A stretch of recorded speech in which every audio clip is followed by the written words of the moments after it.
Welcome to the Next Dimension Podcast, your portal to an extended reality. Every week we talk about the hottest topics in XR and let you join the discussion live on MRTV. And now, get ready for another exciting episode coming up.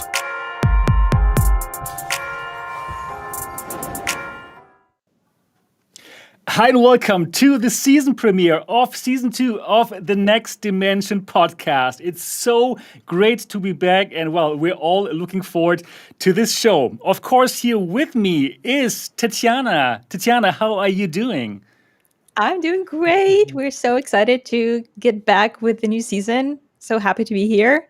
Exactly. Thank you. Oh Yay. my goodness, this is going to be so exciting. Also here with us, Gary. Gary, how are you doing? Yeah, I'm doing good, thank you. It's very hot in the UK, so I'm just trying to grin and bear it because I'm not used to this kind of heat over here. But yeah, we're doing good here, thank you. Great. Yeah, normally you have more of rain, right? And this kind of weather. Yeah, exactly. Right. Also with us here today, VR flight sim guy Steve. Steve, how are you doing? I'm doing very well. It's great to be back, Sebastian, and looking forward to the show. Yeah, wow, me too. I can't wait. It's so great. We had been away for a couple of weeks, but now we are back. And of course, also, I'm here too. My name is Sebastian. I'm the founder of MRTV, and I am the host of this show. As you can tell, here in season 2 of the Next Dimension podcast, some things have changed. We have changed our layout here. Everything should look a bit more professional than in the first season. And yeah, I'm looking forward. I'm absolutely looking forward to today's show.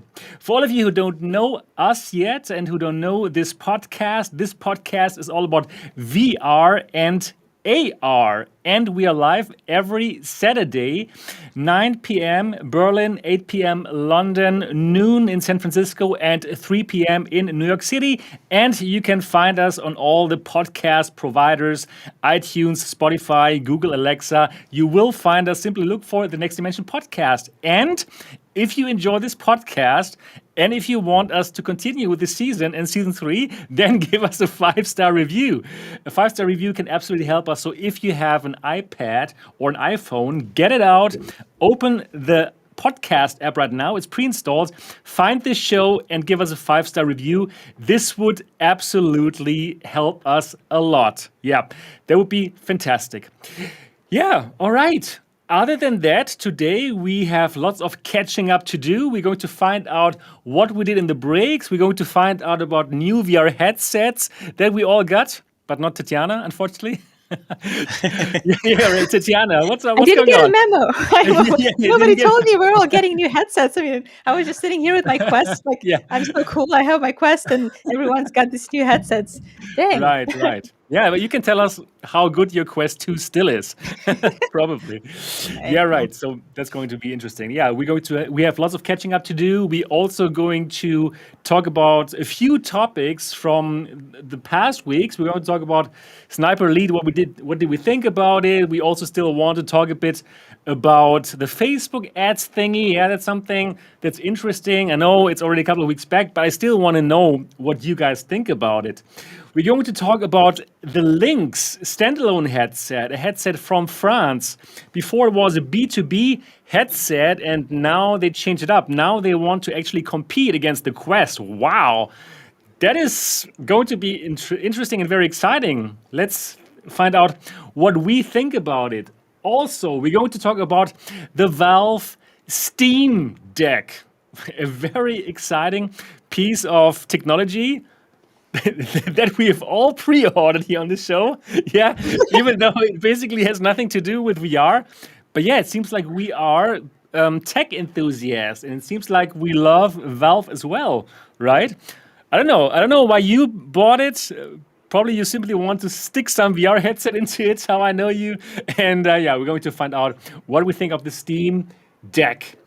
Also, I got a new headset here, and you have probably already watched my video about it. This is the Varjo VR-3 high-end VR business headset with human eye resolution, with eye tracking, foveated rendering, hand tracking, OLED display. Yeah, all the good stuff. And yeah, I'm going to tell you about my first impressions. And you can ask me anything. And we're going to talk about if this could probably be interesting for consumers as well. Right. So I'm looking forward. I'm really, really looking forward to this show. And now, as always, we want to hear about our weeks. And well, why don't we start with, not me, Tetiana? How All was your right. week? What have you been doing? What are you up to? Well, Sebastian, since we haven't seen each other for such a long time, it's more of a month than a week. What Yeah, have we been exactly. doing for this long, well, a break from the podcast, but not a break from other kind of work. So, well, in my case, it's just been extremely busy because I'm actually leaving home tomorrow, Oh, which is a wow. long trip over the pond, across the pond, so all the way to Europe. And I'm going to stay there for quite a while. I'm really excited to do it because I haven't seen my family for 2 years, give or take. Yeah. And this is going to be the first time I will see them again. So this is extremely exciting time for me. At the same time, that meant that I had to tie up all the loose ends with my PhD and the VR research, with some things related to the channel. I've been working hard on pre-recording some of the content that will be scheduled and recorded while I'm out of my studio here in the US. So I, I I was sad that I didn't have enough time to play VR to enjoy it because I had to do all the things to wrap up the unfinished business I've had before I leave. And yeah, but I'm super excited that I managed to make it to the first episode of the season. Oh, that's so good. The day before I'm boarding the plane, I'm still here, but unfortunately, I'm won't be able to be making the shows for a couple or for several next shows. I'm just probably won't be able to be here. But when I'm back, um, I'll be more consistent with my appearances. Yeah. So overall, it's not as much VR related as life related because life happens all the time, and yeah, just kind of dealing with all these things. But I've been following the news, and I'm excited to have some of the conversations that we will have today. Yeah, Yeah, that's finally. about it. Yeah. Great, great. Yeah, who knows? Probably you can also drop into a show from Ukraine. Who We'll knows? see. Yeah, I don't promise that, but I Yeah, might. Well, I'll just have to check the internet connection of and course, of course. no promises, but I will do my very best. Okay. Yeah, cool. Very cool. All right. Then, yeah, who's next? Who should talk about their week next, Tatiana? You have anyone in mind? Let's go with Gary. Gary, what have you been up to? Yeah. Yeah, so I've been over the past few weeks, really, as Tetiana says, we've not been in contact really too much. Behind the scenes, we've had the odd message here and there, but not too much. And really, for the past few weeks, I've been trying out the Reverb G2. So I picked up a Reverb G2 off eBay. You can't really get them over here in the UK. I don't know if Steve can. Do you think you can get these in the UK? Because I've been trying to get hold of a Reverb G2 for a long time, and on the official website and all of these things, you just can't seem to get hold of them. Wow. They're always out of stock. They've always got like these notifications saying just remind me when they come back in stock and this kind of stuff. There's So there's one more thing that you can't get a hold of in England. It's a Euro Cup. Oh, brilliant! That's low. That is low, Seb. How long have you been planning that? That was very spontaneous. I guess you also have to say one thing. Before we started the show, I noticed a little snigger on Sebastian's face every time.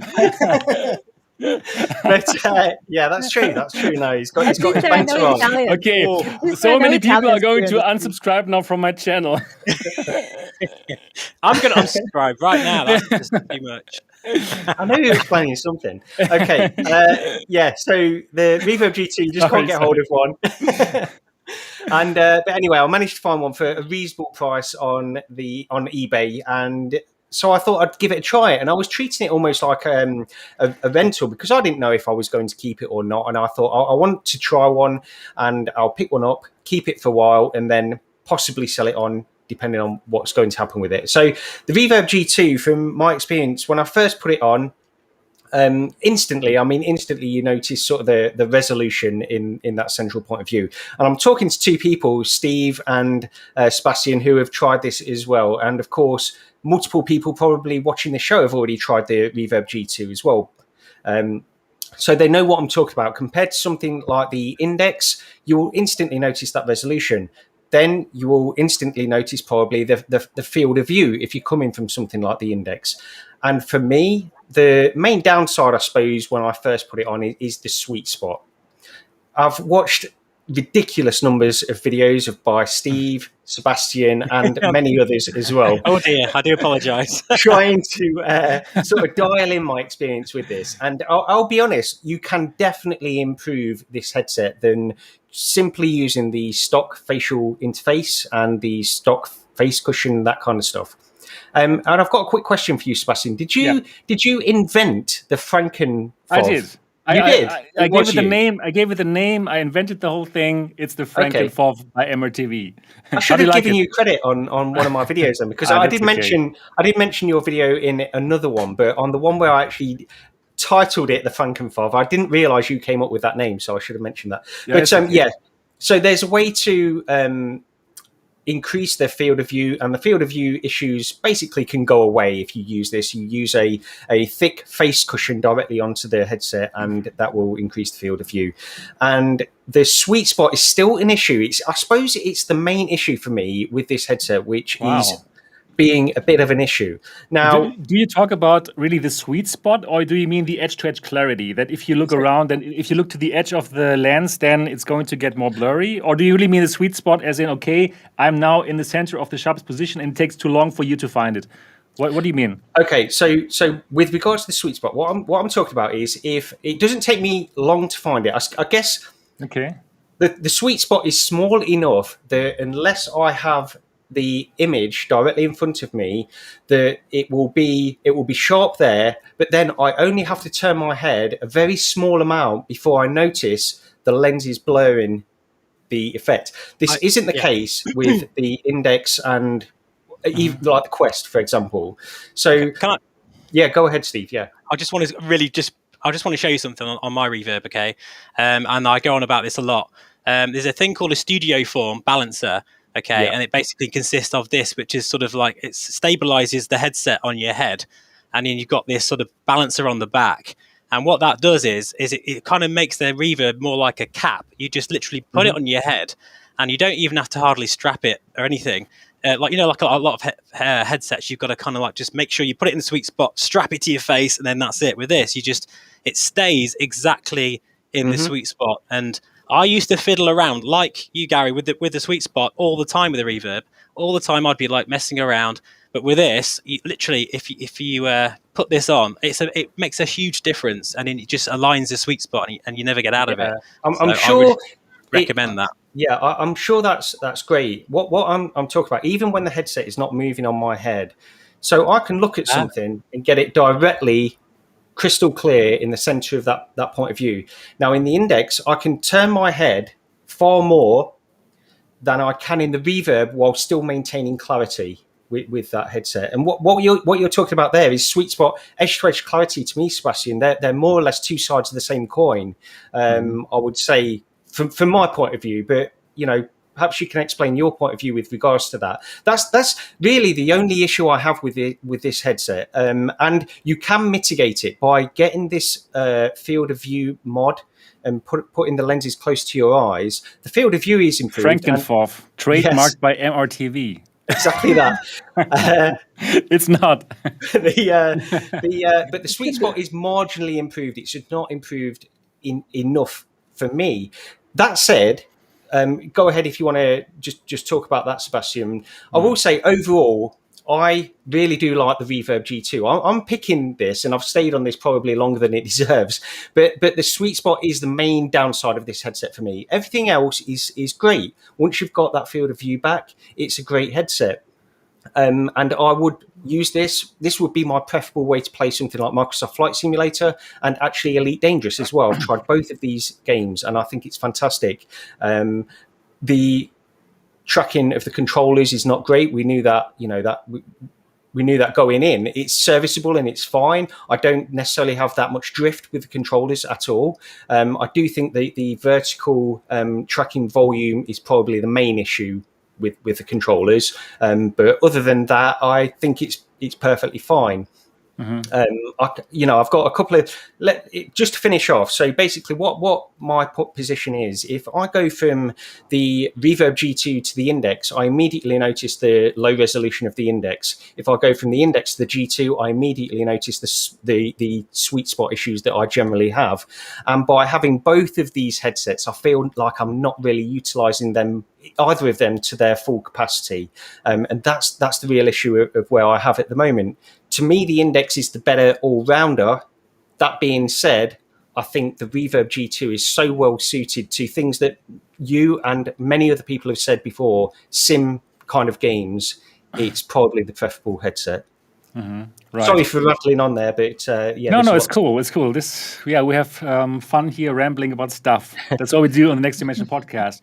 I can tell you, Gary, if you think the sweet spot of the Reverb G2 is too small, you're going to friggin' hate the Vive Pro 2 and the Vive Focus 3, because the sweet spot there is much tighter than on the G2. And I have really all the VR headsets here in the MRTV headquarters. And I can tell you that the sweet spot of the G2 as compared to others is actually a really good one. I wouldn't even say it's good. It's not even bad. I think what you're talking about is really more of the edge-to-edge clarity that you can find the sweet spot pretty well. Yeah, that's what I call the sweet spot. Like, I put on the G2 and I'm in the sweet spot. Like for others, I have to fiddle around to find it, but for the G2, I'm there. However, probably it's more like it's so clear that when you look to the edges, you will see the degradation more easily than on other headsets that don't have this super clarity. That's what I believe. That's true, and that's a point that I've made in one of my other videos. Actually, I do believe that because that central clarity is so clear, you notice any degradation far more. And I agree with that. I think that's true. Yeah. Right. So are you going to keep it? Is it your daily driver now, or is still the Index your daily driver? The Index is the best all-rounder for me for all sorts of games, and that's why I'm keeping the Index. I have decided to sell the Reverb, although I'm keeping it for a little bit longer. I want to, continue using it for a while. And by the way, by me saying that I'm keeping the Index and selling the Reverb G2, it's not that I think the Reverb G2 is bad in almost any respect. The only issue I have is the sweet spot or the edge-to-edge clarity, and I just think it's overall a good headset. But like I mentioned, going back and forth between these two, it highlights the issues with both of them, and I'm not really enjoying either. Wow, interesting. Yeah. Sometimes I find, actually, because I did this with the Vive Pro 2, I didn't really like it at all when I first used it. And like Sebastian said, the sweet spot is tiny compared to the Reverb, really is. But once I'd used it for 3 or 4 days, it's almost like my eyes was trained and I get used to and kind of forget about those imperfections. And I think because I use the G2 so much, I don't notice that sweet spot and that problem. But I think once I go back and forwards to different headsets, then I start to realize, actually, it is a little bit difficult. So it's almost like, you train your brain or something, or you just unconsciously for sure get used to it. Absolutely, yeah. The Pro 2 will grow on you, right, VR Flight Sim guy? Well, now I always say VR Flight Sim guy now because you have it there. He like downstairs. Like, you could call me anything, so I don't mind. I've been called worse. It's fine. I think so. Yeah, cool. Yeah, Gary, is that your week? Is that what you want to talk about? Yeah, I mean, I've been playing quite a bit of VR over the past few weeks as well, but I guess we can leave it there for now. Yeah, that's pretty much everything that I wanted to mention here. Okay, cool. Yeah, I mean, sorry about that little jab with the football. I mean, obviously, you kicked out us, Germany, right? Yeah. The joke was on you first, but now the joke is on us.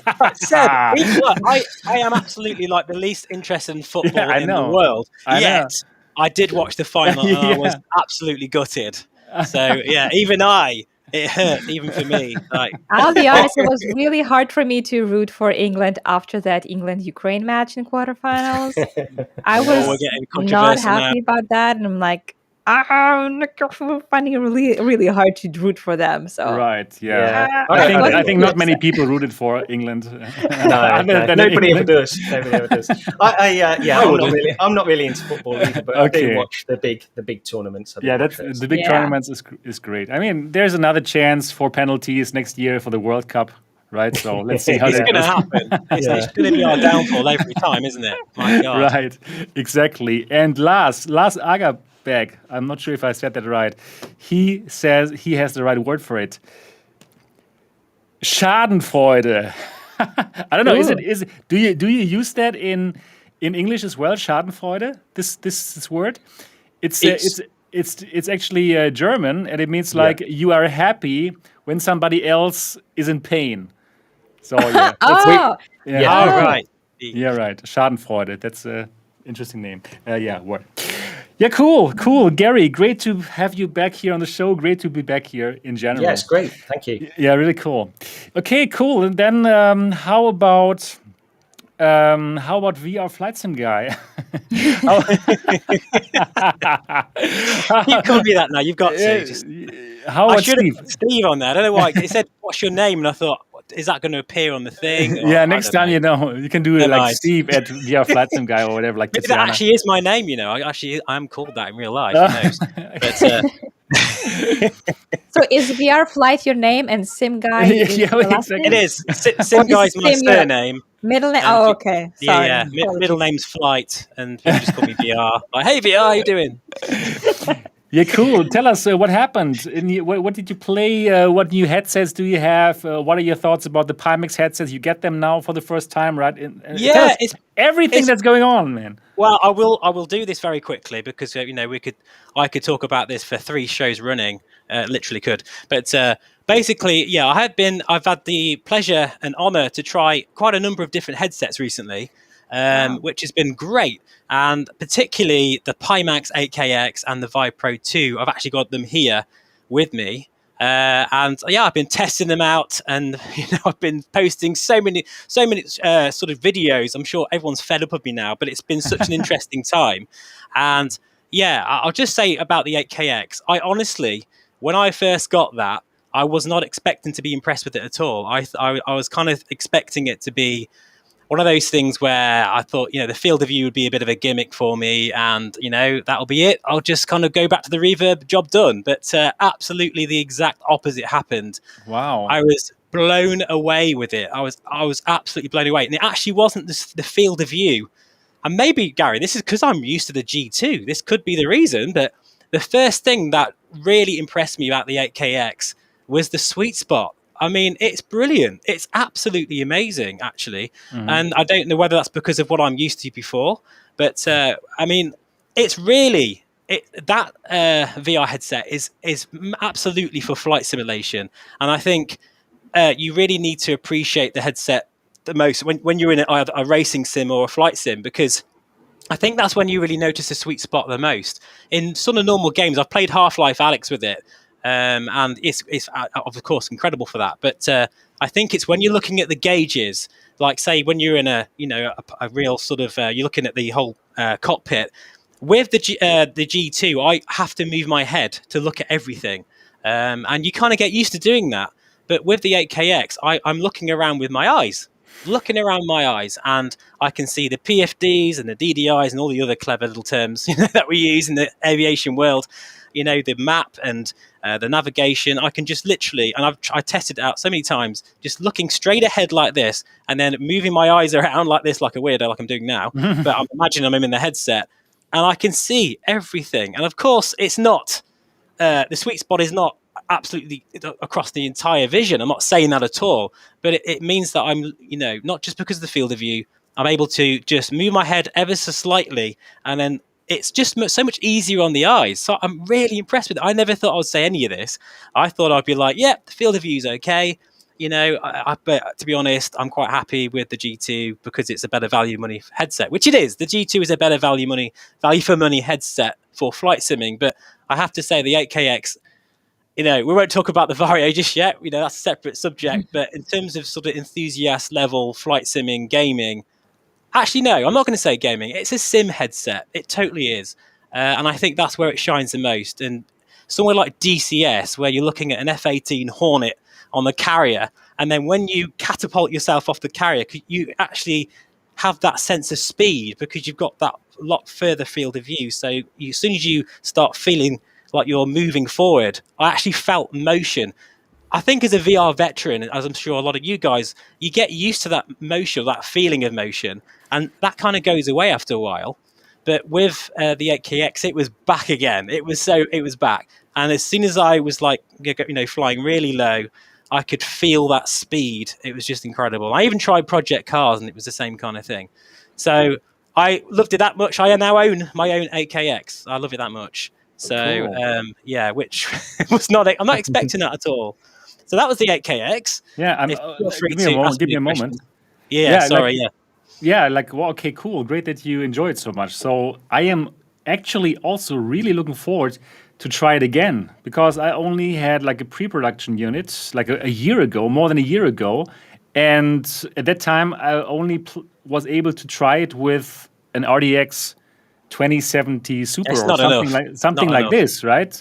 Yeah. So I'm really looking forward to try out the 8KX again, and Pimax is going to send me the final model with the updated audio, with the audio that has slot index audio. So that's what I'm going to try, and I'm kind of excited about it, I must say. Good, because I did now connect my the pre-production 8KX to my 3080, and that felt better. That definitely felt better. So honestly speaking, I'm really looking forward to try out the final 8KX, and I'm going to get it. And then we can exchange our thoughts. Yeah. I don't know. I think like the Pi tool, the software, it's brilliant. Yeah, it got so much better. It's the best in the business. Now, a lot of people said that the Pi the best in the business, I would probably not call it like this, but it's definitely pretty good. I think honestly, I think for hardcore VR users like me, it's brilliant because you can change the IPD offset. So right.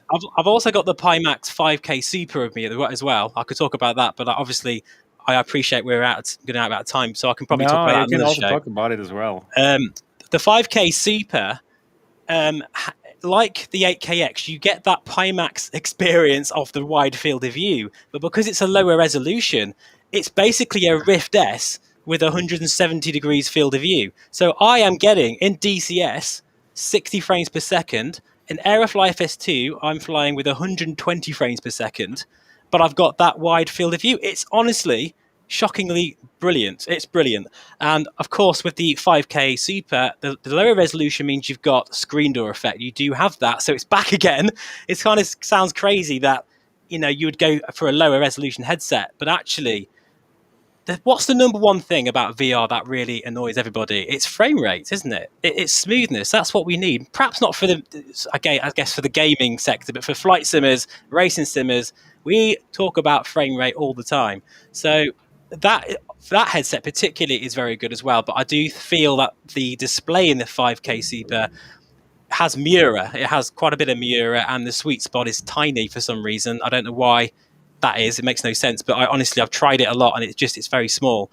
But getting back to the 8KX again, I really can't wait, Seb, for you to try it again, because I do feel to it. Really they've changed quite a number of different things on it. I'm sure they have, because and the software I think so. The 90 hertz mode, 4K per eye. It's absolutely astonishing. Yeah, that part I hope it will work. Because for this pre-production unit that I have here, I don't see any kind of firmware update, or probably I have to manually find the right firmware. You have to do it manually. Okay. Yeah. All right. Which is a bit of a pain. It does, for people like me who's geeky, it's not an issue. But I'm also a geek. Oh, that's fine. That's fine then. But I'm blown away with it, and I think for flight simming and racing sims, it does not get any better for the price range. I mean, my God, that field of view, the optics, fantastic, really are. Yeah. And I truly, honestly, I really mean that. If I thought it was crap, I'd say I really would, but I really like it. Just it's too expensive. the value for expensive. money, like if you look at this, okay, what is it? How much is it now? 1,500 or what? I think is it about you can get it about 1,000 and something from there's a guy in the UK near me that's selling them for just over $1,000. So that I think whether they come down in price, I'm not sure, but yeah, because you have to compare it, right, with something like the Valve Index, which costs like 500 headset only, and then compare it. It doesn't have any kind of distortions. Yeah, that's very true. Although I've found, by the way, I'm using an optical fiber cable with my 8KX now, and that's hugely improved both the tracking, just the fact it comes alive straight away now. The thing is, the 8KX, I don't think that cable, it's not giving it enough juice. It's not giving it enough power. It needs more, and a fiber optic cable really helps with that. So yeah, I'd recommend getting one of those as well. Just very quickly before we move on, I know we need to move on, but the only thing is for me when I tried the Pimax is the distortion, and I couldn't get past that. That to me is the only thing I didn't. It's like the reverb. I didn't like the sweet spot and the reverb. I didn't like the distortion on the Pimax, and perhaps you can get used to it. But basically, this sounds crazy. I've got a Pimax and. Guess what field of view setting I have it on most of the time? Small. The smallest, yeah. Because it's still huge. It's still massive. It's still about probably a true 120 degrees. And yet the Vive Pro, which I haven't talked about and probably I'll talk about another time, but I want to talk about all these headsets. Yeah, you need to talk about it now. It's been a long break. It's been a very long break. We have too much to share now. Yeah, I'm sorry. Yeah. Right, I'll quickly just say, very quickly, I tried the Vive Pro 2 as well. I can talk about this in other episodes as well. I was hugely disappointed with it, and I'm frustrated with it because I can see, if you could, there's so many problems with it that, I can see what they were trying to do with it. Vive Pro 2. Yeah, what kind of problems do you have? I don't like the 16:9 feeling of that aspect. When you put it on and that field of view squashed down, it took me quite a while to get used to that. Now, I did use it for 3 or 4 days without any other headset. Then I did start to get used to it, and you said I would, Seb. But did you try the FOV mod? Yes, I've got this. In fact, I've got it here. One of them, anyway. I've got a Quest pad. Okay. Really super thin, and that made a huge difference. Right? Like a huge difference, yeah. The stock pad is just hilarious. It's too thick, yeah, absolutely. What is it? Yeah. It's terrible. Right. I have no idea what they were thinking with that. When you put it on for the first time, the field of view seems worse than the G2. It's like these little squares in front of you, and I was just like, what is this? And then when I put the different phone pad on, it was so much better. The screen in it is beautiful. It's got the best colours I've ever seen in an LCD headset. I'm not sure if you feel the same, Seb, but the colours. Until I saw the VR3. Yeah, exactly. But yeah, sweet spot is so tiny in that thing. And I think it's marred by the stacked lenses of the Index as well, where you look at text and you just see flaring, like a flare coming from the text. And that is one of the reasons I think what makes the sweet spot so small, because they're working against each other. You're right. Totally. Yeah. The God rays, right? Oh my God. Yeah. It's really bad. The whole industry must go away from those Fresnel lenses, or especially the bad ones, obviously, right? Like there are some Fresnel lenses which are not too bad. Like the G2, it doesn't give me so much of these glare problems, right? But G2. I thought that was a little bit glary, to be fair, but then compared to the Vive Pro, it is very, very, it's a shame. But it's one of those things. Like I said before, I actually used it, and I'll finish with this. 4 days in a row the other week when it wasn't so hot in the UK, and I actually started to really like it. So it's one of those things, once you get past some of those issues and you train your brain and get used to the small sweet spot, I've got some studio form balancers for that as well now. It actually, you start to like it a bit more. It's not a disaster or anything like that. I'm not saying it's, I think for some people it actually would make sense to buy the Vive Pro 2, but for me personally, coming from the likes of the G2, no, unfortunately for me, it hasn't worked out, and I'm deeply sad. I wanted to love the headset, but I just don't. But you have sent it back now to HTC already, right? I've still got it here actually, because I've still got it. I'm still persevering with it. I want to try a gear lens mod if I can. Because I'm not sure if that works because the lenses are totally different. Is there anything new coming out for that? I don't know. I don't know. Yeah. I've still got it at the moment anyway, and persevering with it. But I wanted to love that headset, and I just don't, and it's so frustrating for me. Right. I understand. Yeah, like for me, I didn't want to love it. Like I didn't want to love it, but I must say it for me it really grew on me. So yes, Yeah, I see what yeah. I know what you're saying with that small sweet spot and stuff, but yeah, it's still a wider FOV than the G2. It has G2 quality, not exactly, but it has. It's gorgeous. It's more stable, I would say. For me, the G2 It is. it is good. It's great actually, but sometimes it doesn't work for some reasons because of Windows Mixed Reality or because the cable is out or what. But my Pro 2, it works all the time with the great tracking. So for me, it really grew on me, and actually, I'm using it. I mean, before that came, I was using it most of the time. So yeah, it's it's not like a hole in run. No, how do you call it? Like a Home run. home Home run. run. It's not a home run. It's not a home run.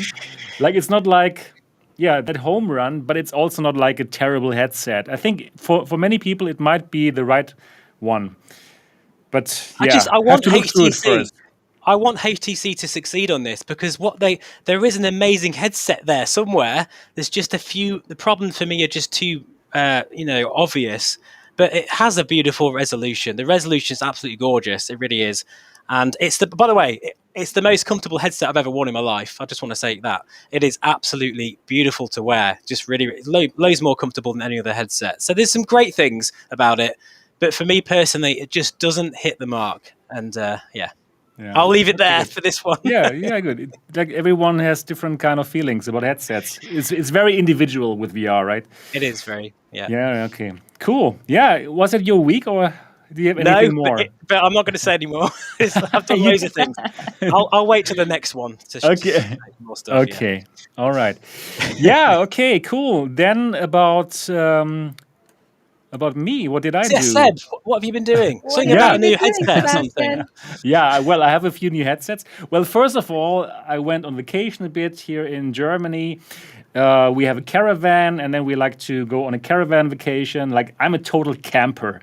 I'm not sure if you like it in the Ukraine or in the UK, but in Germany, we are really into camping. And I'm one of those guys who loves camping. And we went to the south of Germany, to Bavaria. We went to Black Forest, had Black Forest Cave. I love it there. I love Black Forest. It's beautiful. It's absolutely beautiful. Germany is really good. We obviously had lots of adult beverages during that vacation. It was good. It was really, really good. And yeah, of course, watched lots of football, of course. I super enjoy these big tournaments. I watch all the games, and I'm a big football fan. And that was good. That was But really fun. Sebastian, you managed to come back from your camping before all the floods started, right? Yeah. Oh my goodness. Yeah, that was crazy. That was Actually, lucky that you did. yeah, and that was basically a couple of days ago. I was we were in Holland, in Utrecht. Beautiful. Holland is also beautiful. I'm a big fan of Holland too. And exactly on the day of the flooding, we drove home, and the floods here in Germany are so terrible. We've never seen something like this before. More than 130 people died.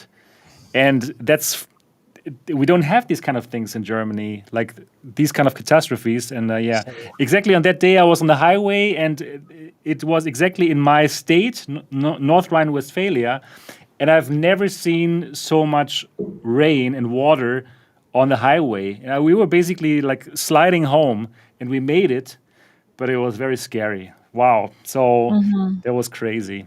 Yeah, I'm just glad you and your family are Yeah, safe. But yeah, this has really. been, Really, I think it's really. also in one more country.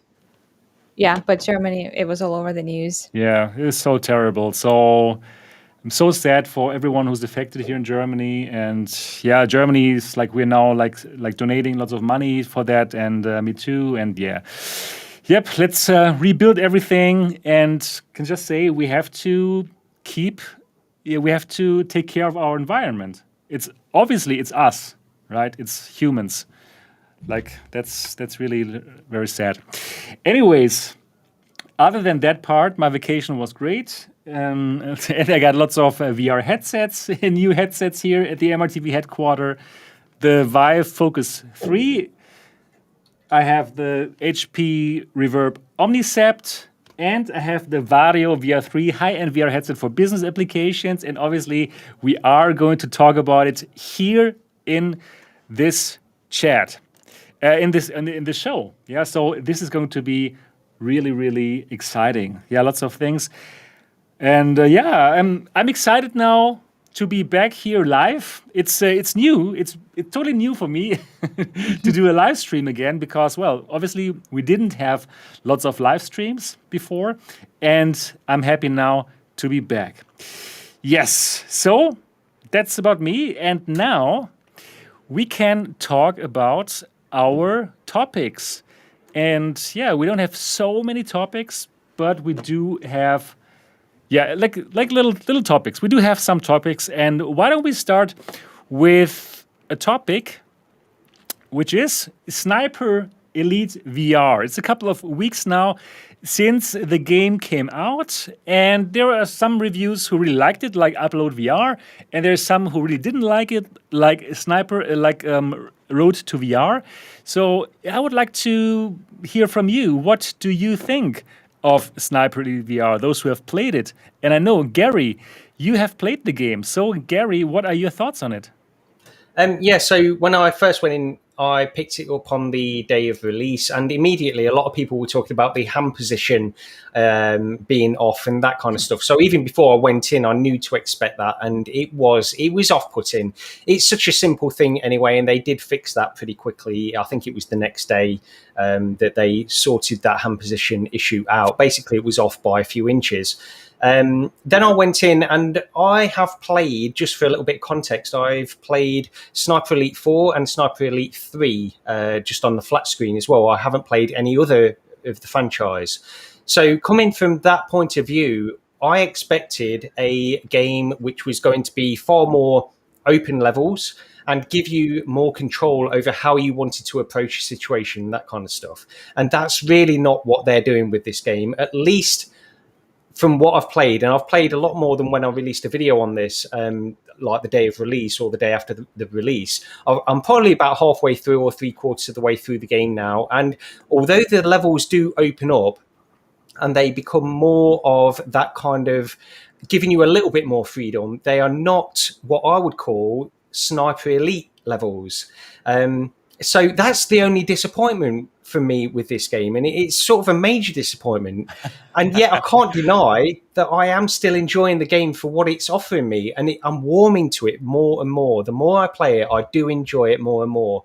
But it's not doing the thing I wanted it to do. It's almost like the unique selling point of a Sniper Elite game, to have those huge open levels that you can then you have the control. You can do what you want. You can approach your situation how you want to do it. This one is linear. It's orchestrated for the most part with some degree of freedom, and that's where it was disappointing. I still think it's a good game, and the price is right, more importantly, as well.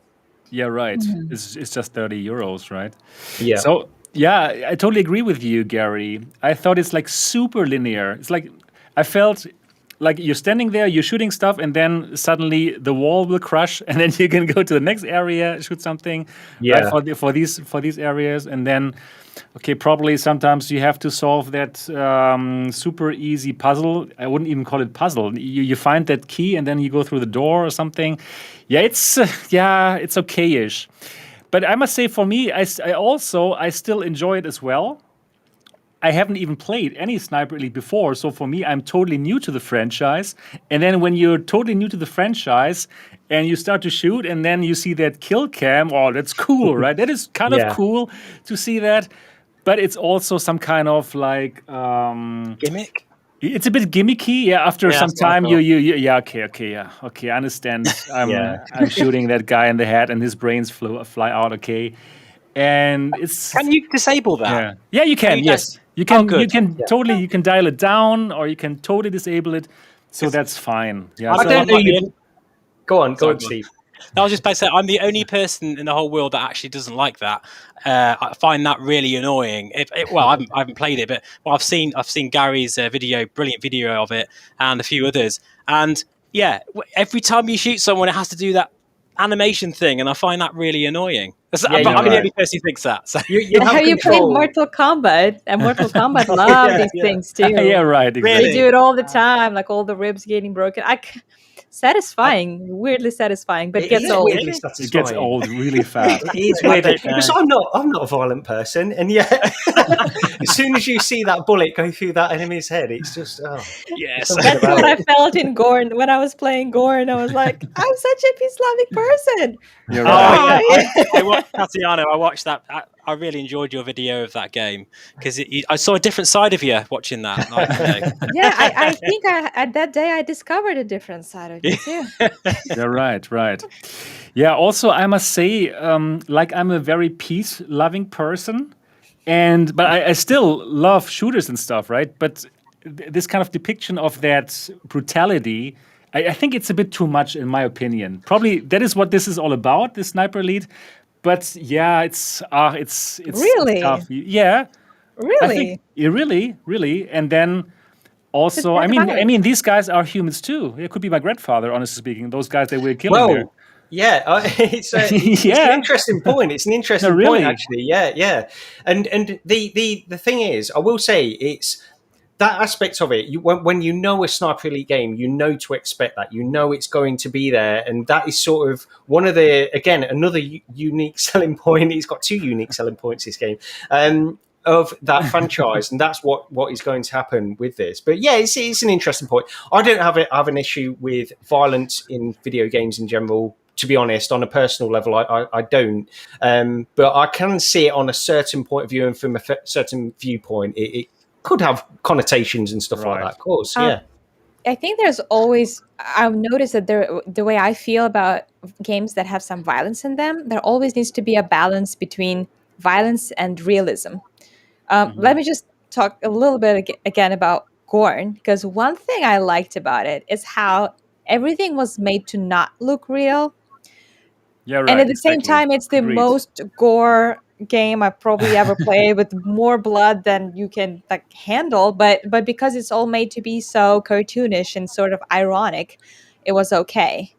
So the more the more it becomes realistic in terms of graphics and the perception of what's going on, usually the less violence developers choose to display, because it's becoming more like you're perceiving it. And then, speaking a little bit, soon we will talk about the Varjo headset and how everything looks so real.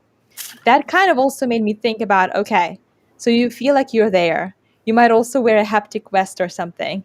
If we keep this violence on the same level, this might mess with people's psychic, because it feels that much more realistic. So that's why it was interesting to hear from you that you found the game to be more violent, Sebastian, Yeah. than you would prefer it to be. Exactly. That is a really interesting point, and I think that's true. And there's got to be a tipping point, because what we've got to remember as well, with regards to this violence and video game thing, this has been going back to the 90s, and you can point to something like Mortal Kombat 1, where you had scanned in real actors, digitized real actors, and I mean, on today's level, it's ludicrous to consider that real. And yet back then, because the technology was new, people really did feel like they had a visceral, and there was action in America where they were, there was senators that were combating this game specifically because of how they had digitized people and put all of this gore in and stuff like that. However, I do agree with you, Tetiana. I do think there's got to come a tipping point where we get so realistic that perhaps it can affect people's psyche. And, you need to go to have studies and psychologists and stuff like that to get any kind of answer with that kind of stuff, I suppose. But it's a really interesting point. Yeah. There's no doubt really. that VR is being used more and more in a therapeutic sense. And that's because obviously, the experience can be so real and so convincing for other people, particularly if you have any, sort of any mental health problems anyway, that, that is it can be a good thing and a bad thing, of course. And you are totally right, Tatiana. But at the same time, same token, it's a tricky one, because for me as a flight simmer, I want it as real as possible. But for something like a war game, it's like, where do you draw the line there? So yeah, I agree. Yeah. With that. Yeah, there's no harm in a flight sim to be realistic, as long as you're not crashing into other planes and like seeing all the people burning and Yeah. dying. Like that would not be the game Actually, you would play. yeah. the two big flight sims, they make a point of not showing any sort of like, crashing scenes or anything. If you do crash, it just resets itself. It doesn't, Yes. glorify that kind of side of it, which I think's good. And Because for it's me, not the I point. don't. Right. It's not the Yeah. point. That's not why people play this game anyway. Not to crash planes, to learn how to play them. Right. But yeah, it's You'd be surprised. I think so. So what I think about Sniper Elite, this kill cam, in my opinion, it was glorifying that a bit too much. That killing, like I how the agree. bullet goes into the guy's head, and then the brain is going. Yes, it's not so nice, in my opinion. So in my opinion, this is nothing that I'm happy about, that I'm doing that. So I can totally understand the Italians want to get rid of the Nazis, absolutely, but I don't need to see how exactly this kills those guys. Anyways, probably it's just me. No, that's great to hear that. I thought I No. was the only person who thought that way, so that's good to Yeah. hear. Huh. I think it's I'm a very completely, sensitive guy. well, I think it's completely valid viewpoint to have. I mean, generally, I don't believe. Okay, so that we don't need to stay on this for any longer. That Yeah, is a right. personal preference where you Right. feel like you're offended to a certain extent by this happening, and I can understand that. If you're offended, and that's in your opinion that steps over the line.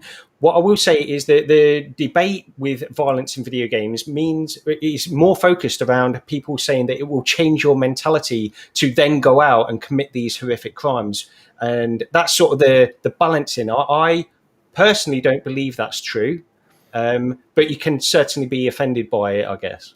Yeah, right. Well, at least the fact that they give an option to turn it off. If Yeah, you turn exactly. off the Yeah. killing cam, do you see any other like excessive violence other than just like, you shot someone, he fell down? Is there anything that would No, the rest No. is just normal, just like an FPS game. Yeah, and I Right. do enjoy these games actually a lot. Just like this certain kill cam thing, in my opinion, was over the top. Anyways, other than that, I think it's an enjoyable game for 30 euros. It's not too expensive, and yeah, it's enjoyable, I would say. But it's not like, wow, you have to play this game. And honestly speaking, I enjoyed it probably as much as I enjoyed Medal of Honor. And Medal of Honor got totally trashed by so many people. So I don't understand now that this game now suddenly is amazing. Yeah, I don't get this. I don't get this relation. I think Medal of Honor is a really nice game. And so I don't quite understand this mismatch. Yeah, but honestly speaking, it's a good game. I was about to ask, because obviously, Seb, you've played it, and Gary, does it remind you of Medal of Honor then? Because I think one reviewer Yeah. said it's like what Medal of Honor should have been like. So I I get that it's very I linear. wouldn't go that far. Personally, I prefer it to Medal of Honor, and I think part of what people are saying, not necessarily reviewers, but I would say that on the whole, the price is better than Medal of Honor was. To me, the price is the thing that really was a little bit disappointing with Medal of Honor, because it was a full price, Yeah, right. Okay, very the price, expensive right? game. Probably that is probably if Medal of Honor would have been $29 in the beginning, people would have loved it. I think it would have made it probably. much. Yeah. Yeah, right. Okay, yeah, there was Medal of Honor. No, there was Sniper Elite VR. Right. Let's go to our next topics, and it's just like a small one. And this is going to be the bridge to the other topic that we would like to talk about. So VR is doing really well. VR content revenue grew by 30% in 2020, becoming media's fastest growing market. And that is interesting. So what this actually means, VR grew more than film and traditional video games and music. Wow. And music. So I think we are onto something here with this show and with virtual reality in general. So that is really good. And what is also really good, companies start to make money. Companies start to make money with virtual reality. So Resolution Games, they made lots of money with Demio. They surpassed the multi-million dollars in revenue, and they get 25 million in Series C funding. So in general, it does look really good now for virtual reality. So it seems like we are onto something here with this whole VR thing, Tetiana, Yeah, right? it's finally happening. It's finally happening. It's been Yeah, just so long, but I think that we're at this point where technology is finally allowing us to afford the experiences that people wanted probably like 20 years ago, but it was impossible to imagine.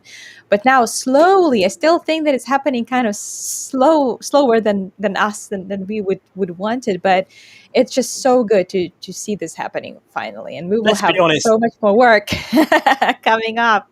right. It's because the Quest 2, isn't it? Let's be honest here. That's the For driving sure. factor. There was a new statistic showing Quest 2 is now Yeah, I the saw that most on Steam. used console to play Steam VR games, which is Right. kind of crazy, considering the fact that it wasn't like originally designed for PC VR. It was like a Exactly. standalone thing with its own store, and then like, oh, we can actually play these other PC VR games, and now people go nuts and they use it to play everything, surpassing all of the other giants. And yes, it is because of Quest 2, and It's a I mean, fantastic you can't. headset. There's nothing else I can say. It's a great headset. I It's love it and I hate it. Everybody yeah. just have this hate and love We're going to get relationship to with this it. in a moment. Yeah, they want it to happen, but also like, where are the competitors? Is there a competitor who could offer the same Wow, it's things and tough. more? Very But tough. it's not happening, so we gotta love Quest 2. Gotta love Quest 2. Yeah, not everything about it, obviously, but in general, it's an amazing headset. And yeah, thanks to it, the industry is growing, and thanks to it, companies are making money. The developers are making money. It hasn't been like this before when there was only PCVR, right? But now companies are making money. So, If just very quickly, just if I could be slightly pessimistic on this point, please. it's great overall. This is a great headline to have, and I think it's fantastic. You would also say that what we're dealing with, what the other things that is being competed with here are basically more established industries, perhaps more stagnant industries. So it makes sense that VR will be growing. VR is not stagnant, and hopefully, and it makes sense that it's growing. I do agree with Tetiana that it's not growing quite as quickly as we would all hope. And also, the other thing to mention is that cinema has had film and cinema has had a major impact last year with COVID. So that could play a part in some of these things as well. I don't think it should take away from the headline and the fact that VR is moving in the right direction. Either way, it's in the same ballpark with all of these things. I just think that it's not necessarily as clean cut as it looks like from this headline. Great news either way. Who cares? Yeah, right. I agree with that. I was thinking, we're all at home right now. Not so much now, thankfully, but I think VR has been the most incredible escapism people could experience, during this pandemic, and the Quests allow people to do that. I think in a weird sort of way, COVID has helped VR a little bit, Yeah. but It's true. Yeah. Absolutely.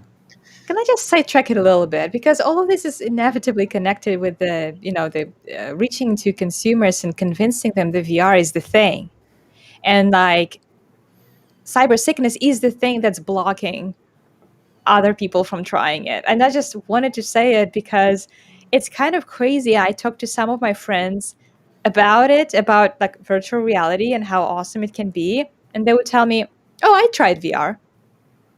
I didn't like it. I got sick." Yeah, probably they What tried did you like try? like Gear VR, or they tried What like did you try? And when did you try? But Google that's Cardboard. the thing. They think that if they Yeah. tried VR once, any kind of VR, that's all the VR experience that there ever exists, because there's not enough knowledge to kind of understand the huge differences that different technology can offer to your experiences. And people think they tried VR once 2 years ago, and that's it, and they got sick 2 years ago after trying something they don't remember, and they will never try it again because they didn't like it. I just think it's such a huge problem. The problem. You're right. I think it's like, when you meet someone for the first time, you particularly or in an interview situation, if I can talk, you have that judgment of someone within the first 30 seconds or so. My VR experience was absolutely mind-blowing, and it changed the way I thought about gaming forever. If your first experience of VR is feeling sick, your brain will remember that. and it's hard to Yeah. get past that without sort of so I think some people, they need to just realize that their first VR experience, just literally just take it easy, go and play with that little robot Yeah. thing in Oculus, or just experience what it's like to be in this virtual world. And once you're hooked, that is it. And I think some people aren't getting that. They're probably going to try a roller coaster. I tried that roller Exactly. coaster. Who did that and felt sick? I felt awful Yeah, me when I too. tried I that. also tried a Yeah. roller I didn't coaster in even the try, but yeah, I kind of Why checked. would we But, do that? Yeah, but gaming exactly. science teacher says the same thing, that someone put her sister in a roller coaster. Now she never wants to try VR again because she got sick. Exactly. It's like if you get, if you have a korma or a curry and you get food poisoning, you won't have it again. Yeah, that's true. Yeah, right. I think part of it as well is just trying to understand that the technology, whenever you try VR, the technology is not necessarily where it is here and now. It's in the potential of it. As soon as you put a VR headset on, you are transported somewhere else. And that's the true potential of it. Whether it makes you ill or not in that moment is almost irrelevant, because at some point in the future, the technology will progress to the point where it won't make you ill, and it can provide you with experiences which you could only dream of a decade I think ago. we've already reached that point, because with the Quest 2, with the 6 degrees of freedom and the great tracking, I don't think people will get sick when they put it on for the first time. It was really I think they before, will. when we had these non 6 degrees of freedom headsets, that people got sick. Do you think the people will get sick with the Quest yeah. 2? When There's I a tried friend VR Skater, sorry, go on. No, that's fine. You started the sentence. I know. I'm just saying, VR Skater, which I absolutely love. My friend tried VR Skater and immediately felt sick straight away. Okay. It's in a the bad Quest. idea. It's a bad idea for a game. Sorry, Yeah. Steve, but it's like a Yeah. moving. Any kind of game where you're moving is a no for the first timers. It's Yeah, always no, something sorry. This very static. right. Yeah, this guy, he actually had played VR before. He wasn't completely new to it. Sorry, Right. but It depends on the games he for sure. he still felt sick on Yeah. it. So you just got to be careful. Of For course. me, it's always Beat Saber. Beat Saber is like That's the perfect. Yeah, first right. game to play. Perfect. You're standing in the same plane. You're doing something like it feels amazing. Like that's it. Table But there tennis is are good. people. Table tennis, yeah, but it's kind of like a simulator, right? So it's not. It doesn't show anything crazy. It's just to say, wow, how real it can feel. And I'm going for wow, how like I can't do this in the real world. Like that's what I'm usually going for. Yeah, Right. yeah. That makes sense. Yeah, so it's looking good. And for sure the Quest 2 is part of a reason why it's looking quite good. And yeah, we did have some controversy a few weeks ago about the Quest 2 and Facebook trying to start ads in games, and Resolution Games, they were part of that controversy where they tried, or where they joined that beta program of Facebook, allowing developers to add advertisement to the games. And I would love to talk about this for a moment with you, not too long, but I would simply like to understand what you guys and girl think about it. So the controversy was that Resolution Games, the makers of Demio and Blast On, they joined that beta program, that test, and they simply wanted to put some advertisements into Blast On. And then they got a shitstorm, basically, for taking part in that program, and people review bombed their game, Blast On, which actually is a good game. It has a quite high rating, but then people were just going crazy, and people were like review bombing the game, and the reviews went down and down and down. And then after a couple of days, Resolution Games said, okay, no problem, we're not going to take part in this anymore, and that's it. So yeah, I simply want to know. Not that's it. Not that's it. I mean, for that game, for Blast On. Well, yeah, That's it. but Yeah, right. the whole idea of people were angry that there would be ads in games in Right. that period. Yeah, some people were more mad about the fact that there would be ads in paid games, like games that they already Right. paid for. But in general, like the general trend that I saw, like online and reading about people's opinions, just in general, they didn't want ads in VR, because it's one thing when you're sitting in front of the computer and something's popping up, you can close them, you don't have to look at them if it's a game. If you're in VR, you're there, you can't look away. Mhm. And they didn't really say no to it. They just switched it to, I believe, the game called Bait. Yeah, Is where right. they switched their ads Right, to. right. And also, that alone doesn't mean that there won't be any ads in paid games. So a lot of people took it like, oh, we won. We're not going to have ads in Blast On, which is a paid game. We will It's the have ads in a free funniest game. thing. People said But they won. and like, this is just one game. And Facebook will go on. They will just continue with their agenda. This one example didn't really prove much other than resolution games didn't maybe wanted to find an easier way to put in those ads in there. But anyway, maybe someone else wants to say something. I can, like, this is the topic that I can talk about for many Yeah, hours. me So too. I will Me be. too. That's interesting. So Paradise Decay says the backlash for Blast On is proof we don't want ads in our face in VR. So Gary, what do you think about this? Do you think that this backlash is going to change Facebook's mind now about ads in virtual reality, and we're not going to see them, and they're going to stop the whole program? No, of course not. That's not going to happen. But I think in this particular case, it was just poorly presented out there. People were bound to. Nobody was going to want this. The backlash was so predictable that anybody could have seen it. From Resolution Games to Facebook, Facebook knew this was going to have backlash anyway. They just didn't care, and that's their position. They're a data company, and that's why they didn't care. And this is still going to persist in the background. The point I want to make, because I think it's fair that people were annoyed that they pay for a game and then they get ads in there. Nobody wants ads in VR. Nobody. Nobody wants ads on mobile games. But there comes a point where in order to sustain an ecosystem, you have to monetize it without asking people to pay for it. And that's where ads come into play. So this is it's not good. And the point I'll make is, if we consider VR as being a gaming platform, purely gaming, we have that focused view that VR is a gaming peripheral. Ads should not exist in that platform, in my opinion. Whether I mean, I could be persuaded with the free apps, but what I'm saying is that VR overall is a paradigm shift in computation, not just in gaming. It's a paradigm shift in everything, in my opinion. And in the decades to come, that is going to become more relevant, both in VR and in AR.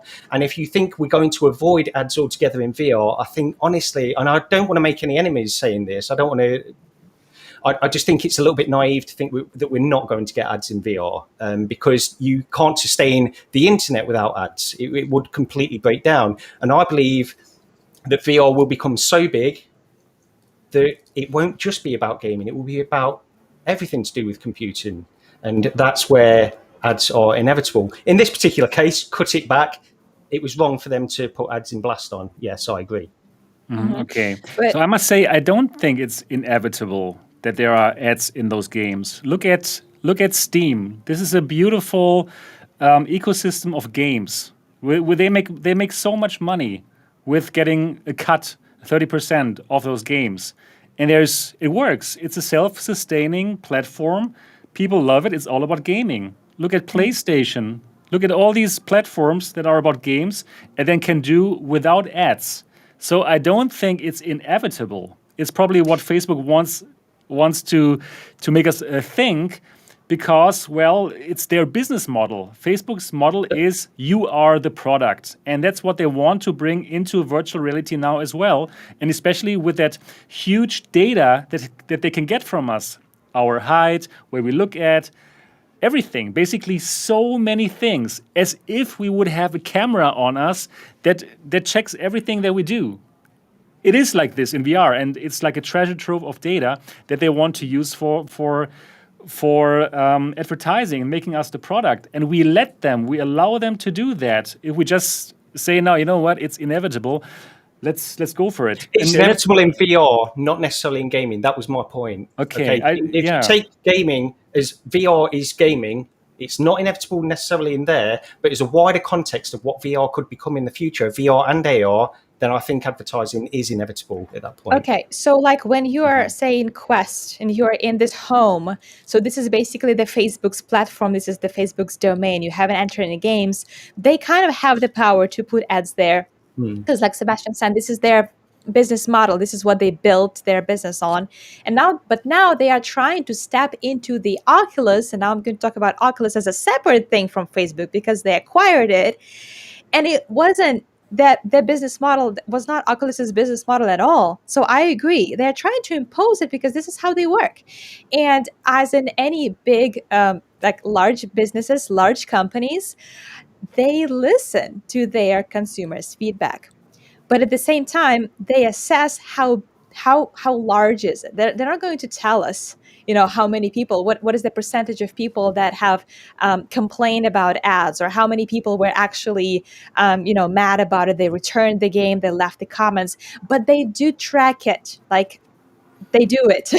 And that's why I kind of have this belief that it is in people's hands to voice those opinions, to like take an action, even if it's just like sending a complaint. Like, they have a customer service contact, and they can you send their opinion. They can say that we don't want that. So basically, if they do anything, it will get registered.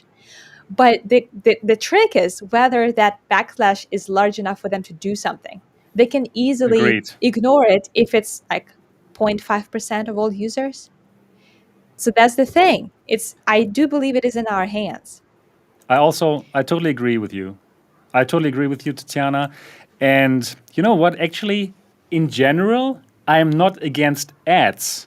Like, for example, I have a Kindle, an Amazon Kindle, that ebook reader. And I bought the cheaper version, which has an ad on the front page. However, the point is, when I bought it, I knew this is going to happen. I had the choice. Do I want to have the Kindle, which is $100 cheaper, but it has this advertisement on the front page? Or do I pay $100 more and go for the one that doesn't have advertisement? So I had the choice.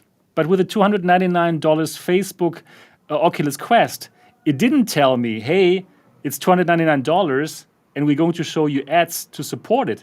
I think if it was so clear, if it was here on the sticker page, like, yes, this is cheap, this is only $299, but it's going to be full of ads and we're tracking everything that you do and you become the product, but it's so cheap, then it's okay, in my opinion. Then people know what they get into.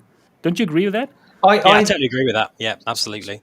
Sorry, Steve. Just very quickly, I'll just pass it over to you just very quickly, because I don't disagree with anything that Tetiana or Sebastian have said here. I think we're discussing two different things. I think I've gone a little bit in a tangent direction, because my point is more about the difference between VR being a gaming platform in the current day and age of the Quest, and what they did here is wrong. In my opinion, it's completely wrong. So I'm completely with you. My wider point is that VR in the coming decades is going to become more aligned with AR and become more important in everybody's daily life, and it will then inevitably have ads in there. In my opinion, okay, you're right. Sorry, totally Steve. Agreed. Yes, totally agree with that. No, it's fine. I think I'm just listening actually to all your views on it, because I really think Sebastian's spot on with this. I think if you, when you bought the Quest 2, if you was aware that ads was going to be something that was going to be added in, then fine. I would have never bought one in the first place. I think they are really pushing their luck now. But for me personally, I already, I appreciate that they're already using my data, but it's an amazing headset, and it's fine if they want to use that to offset the cost. But now we're talking about ads as well. If that happens on a more of a stronger scale, which it probably will be, that's the day I get rid of my Quest. And that's probably what I'm going to say on it, really. But yeah. So getting back to the Blast On situation. So I was reading what people were saying, and there are a lot of those who are saying that, Blast On, it just sold out. They gave in to this, and we're going to pay them back, or we're going to protest in the form of these bad reviews. So they did what they did. And then there's another group of people who are saying that developers shouldn't be punished for this policy that Facebook introduced, and that it's unfair to resolution games to do what to experience this sort of negative backlash from the user. So I actually want to ask you guys, because I've thought about it. I know what I think, but I want to ask you, do you think that Facebook should sort of bear the responsibility for what's happening, and the developers should be kept out of it because they're producing a nice game that people like, but they're getting this unfair treatment? Or is it the Resolution Games in this case fault or responsibility, and they should take it because it was their decision to follow and to take up on the Facebook's offer to put games, Okay, to put ads in games? Right, right. So, in my opinion, first of all, everything should have been communicated in a better way. Like, for example, Blast On could have said, you know what, we want to try this advertisement better, but only in order to finance extra content that we wouldn't have done otherwise. And that is actually the case. It's about extra content, extra levels that they would finance with that wouldn't have come otherwise. Okay, if you understand that point, then you don't have the point, oh, I've already paid for the game. This is some extra content that would not be there without monetizing it. So this they could have communicated that way better. But in general, it is absolutely not the developer's fault to try to implement some ads. Of course, it's Facebook. This is all Facebook's idea, right? To force us to use the Facebook login, to make us the product, and then to sell our profiles to the people who want to advertise. Definitely Facebook should get all the heat and not those Blast On makers. Yeah. That doesn't make sense. That doesn't make sense at all. It's like killing the messenger. That's what happened, in my opinion. I don't know how to stop it, though, because Facebook need to do this. They just are going to do this. How do we stop this? The way we stop it is by having a valid competitor that we have an option to choose. Exactly. Because at the moment we don't. And that's because Facebook can't stop. This is what makes their business tick. So we can't say don't put ads in VR to Facebook because they won't listen. Yeah, what we can do is not buy the Quest, but as you can tell, nobody will do it. So right now, probably it is the right way to not buy any games that have ads in it, or who knows? Yeah, and I don't mean to go against Tetiana's point there, where I do believe we do have a voice, especially when we're talking to developers individually on this. I do think that's true. I just think that our voice is lost in the sea of ignorance in terms of Facebook, because they simply have to do what they have to do to survive, and nothing can penetrate what they are setting out to do. Surely though, Blast On they could have just said, no, I'd rather not use ads in my game. I mean, obviously they were thinking financially. There you go. About it as well. So it's not all Facebook's doing. I don't think it is. I think it's partly to do with the game developer as well. They was obviously approached as and had that opportunity to go for it, or just to say no. And they did say yes to start with, so they've gone back on themselves. So it's not all Facebook, really, in this case. They had a choice. Their arms weren't twisted into doing what they did. And actually, when you're putting an ad in your game, the ads become a part of the product. It's a part of the game now. You can't really separate oh no, this is the game, this is the graphics, this is the gameplay, and this is just ads, this is not a part of the game. Well, no, because you're buying the whole thing now. If it's the part of the package, the company understands it. Company needs to be able to defend their decision. Yeah, but how about the fact that this would only be to finance extra levels that people wouldn't get otherwise? That's not good enough. Just that's put £5. No, but that's what they said a bit later. A bit later they said that. Do you wonder as well, though, if because Resolution Games have a history of mobile gaming platform? Yeah. So they know. I wonder if they didn't predict this backlash, just thought, that seems like a good idea, we'll go for that. They didn't predict this backlash on the same level that perhaps we're scrutinizing them on. Yeah, that's a bit funny in my opinion. Like I could totally foresee something like that. Yeah. I mean, for sure. I don't quite understand why they made it, why they let them showcase them like this, or probably they were not aware that they were the only company that would want to try it, that was part of this beta, and that Facebook would so aggressively show them. Yeah. Right? Like, here, Blast On, here, they are trying it. The whole thing was was strange. anyways Yeah. anyways, like, for me, the point is, like, the point that I was just making. Yeah, I'm not against advertisement in general. Yeah, just make it super transparent. Let there be a Facebook a Quest 2 or 3 that is supported by ads that forces you to log in with your Facebook account that costs $250 or even cheaper, $199, and make a regular priced Quest that costs probably, I don't know, $399 or $450, where you don't get forced to log Yeah, in I with agree with that. Facebook, Totally. and where you don't see the ads, and then everyone is happy. I think. Mm-hmm. Yeah. Even I would be super Yeah. happy, and I would like totally promote the Quest. Sure, yeah. Actually, I love the Quest, but I can't do it right now on my channel because I hate what they're doing with that forced Facebook login. But Surely if they would by do it like doing- this, then I would Yeah. I would totally I would celebrate the company, but not like this. They should listen to you, Seb, because if they Yeah. did what you suggested, they'd Many actually sell more. companies should follow me. They would sell. They would sell more. They would sell But- more. of them. Yeah. It is interesting though that there weren't actually any ads in the game yet. Like nobody had actually seen them. People started all of this just based on the knowledge. So it is one argument, I guess, to make that it was just the idea that people were protesting against. It was an act of protest. Like they just didn't want it, period. They didn't want to see it. They didn't want to like, but try it, but see, maybe it's not so bad. Like, no, it's a hard no, we don't want it. So that is one of the arguments to make, that maybe it wasn't that bad, but if people just not even open to this idea in general, they have the right, like they're entitled to their opinion in this matter. I think. I don't think that they were review bombing, because bombing is, I don't know, they had a reason to do that. I guess as consumers, we all have a right to our opinion if it's about the content that we're paying for. I think that the users have the right to do what they want with the reviews, with their feedback, because that's the whole point, for the company Yeah. to cater to consumers' needs and not vice versa. Right. Yeah. Right.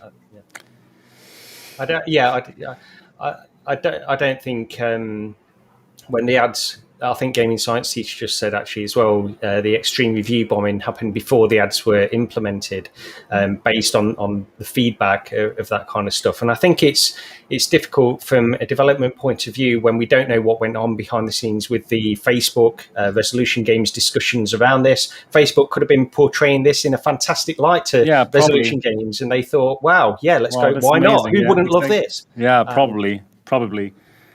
And then their dreams and hopes were shattered. Yeah, who knows? They did make the right decision in the end based on feedback. Yeah, that was right. Exactly.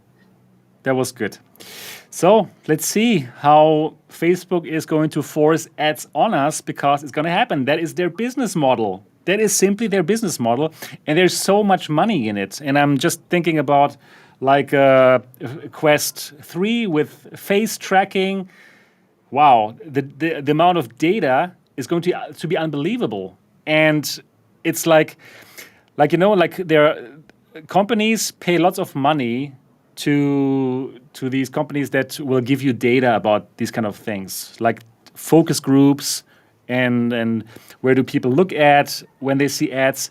And they will have millions of people who look at ads, millions of people who look at videos in that future Quest that has eye tracking.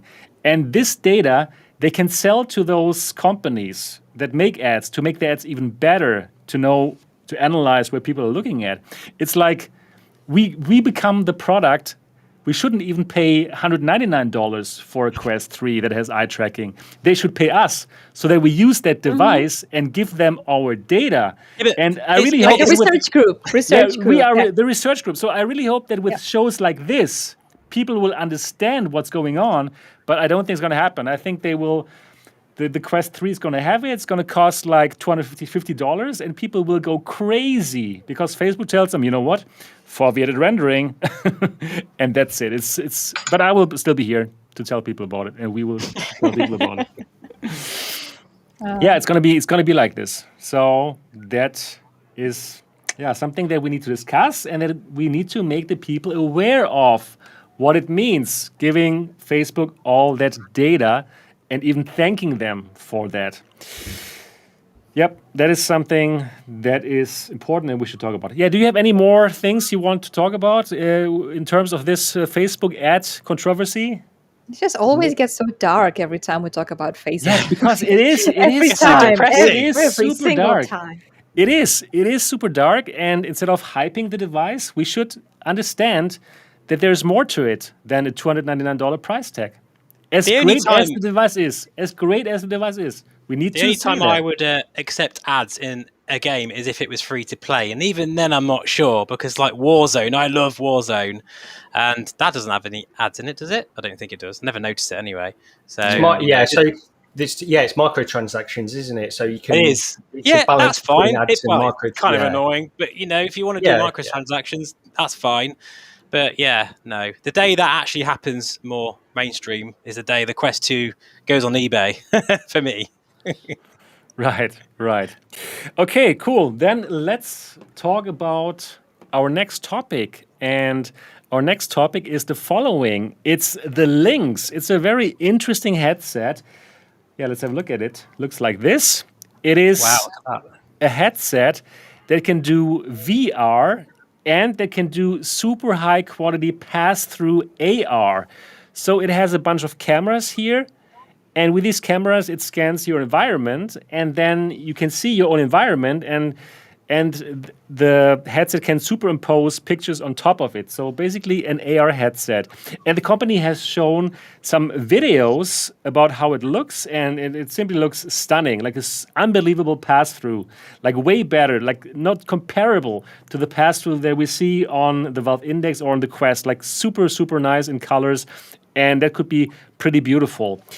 And well, this device was supposed to be a business-to-business headset, but now the CEO of this company, he came out with a YouTube video, and he said, you know what, we have changed our business model. This is not going to be a B2B headset. This is going to be a B2C headset, and it's going to start as a Kickstarter quite soon, in the end of summer, he said. And the interesting part is this is going to cost way under $1,000. So probably it's going to cost a few $100s.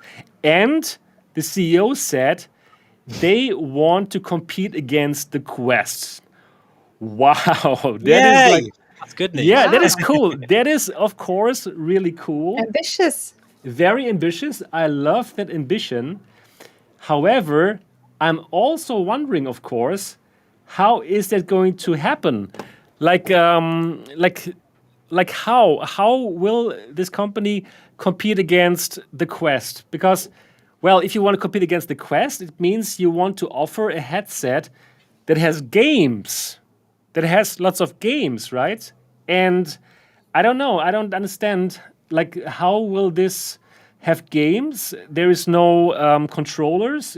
Everything works with hand tracking.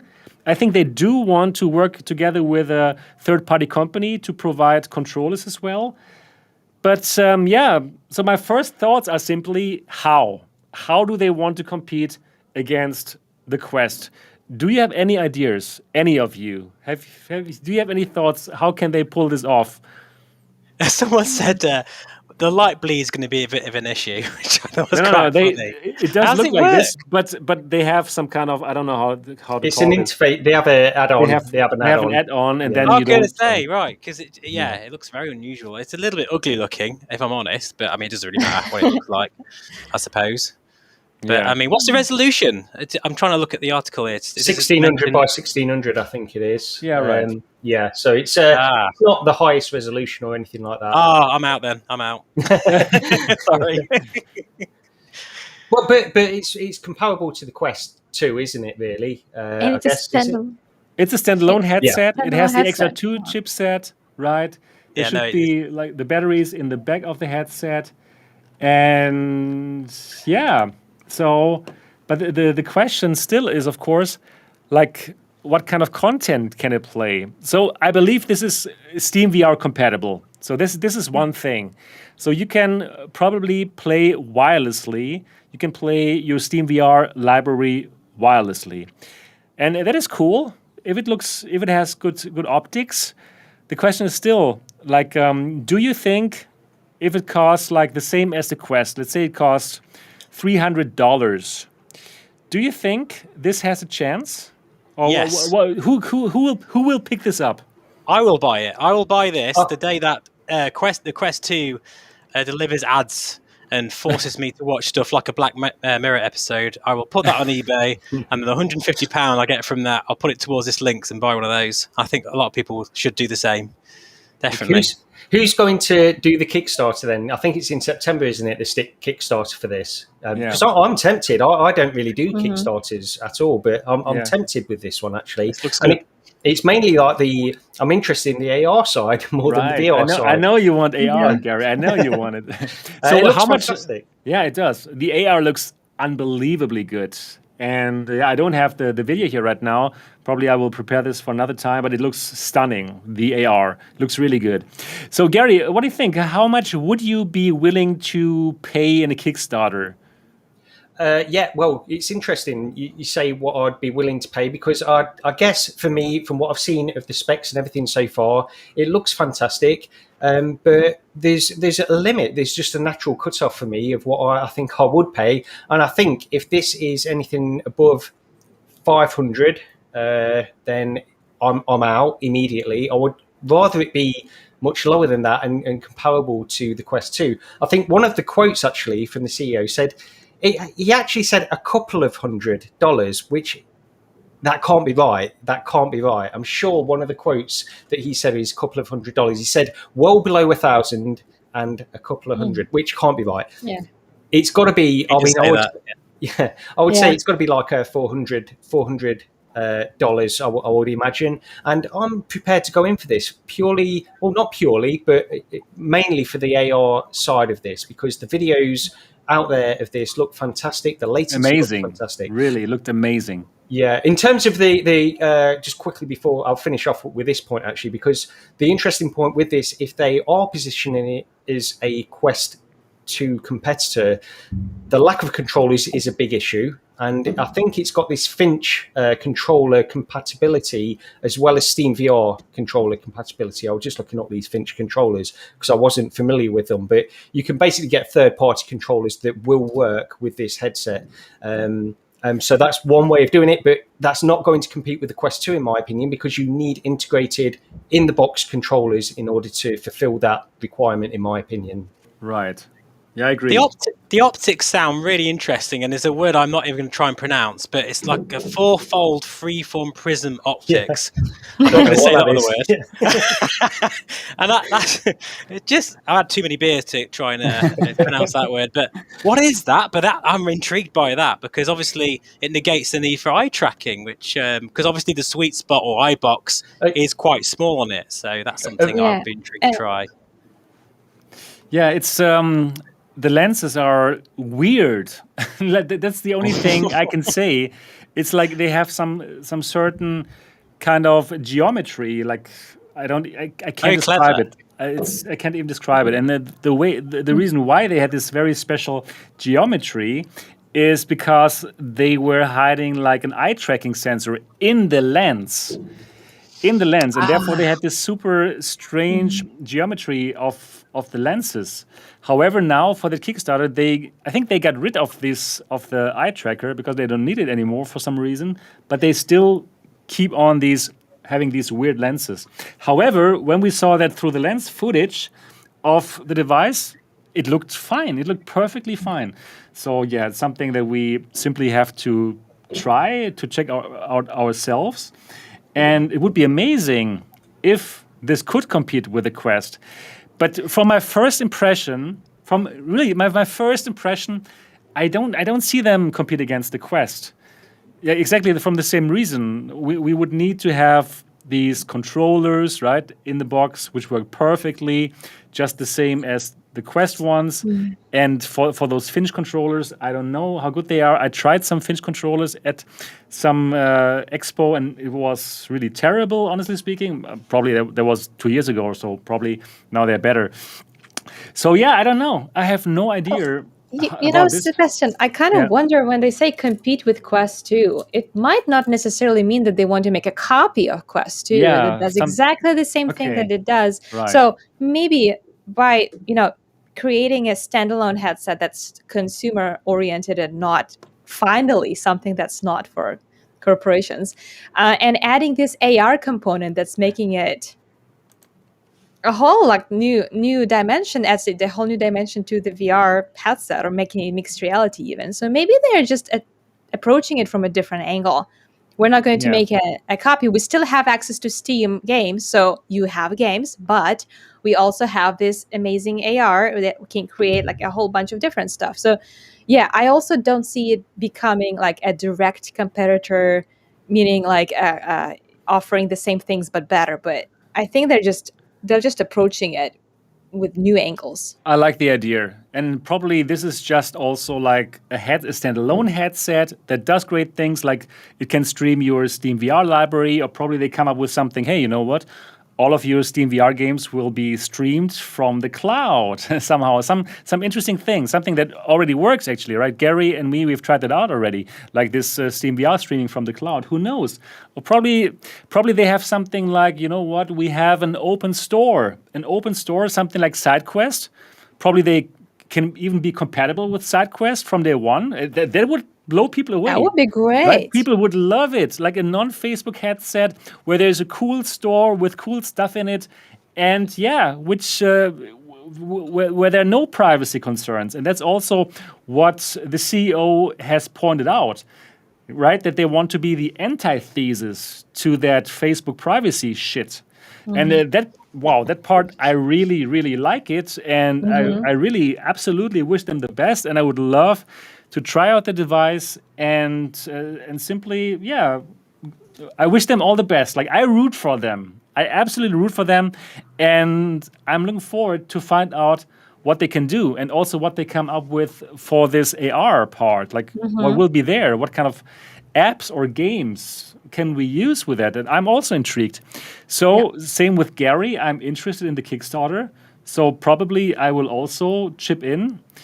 Yeah, I know. I will for sure chip in. There's no question. When is it kicking off? When is it kicking off? September, the Kickstarter. So I don't know the date, but yeah, it's in September. I'll be back in September. Okay. So what would you be prepared to pay then, Sebastian, with the Kickstarter? I mean, you'll get it no matter what, but if you were a normal person, what would you... If I was a normal person. Okay, let me think. Yeah, if I was a normal person, yeah, probably also like you, the same, like 400. Yeah.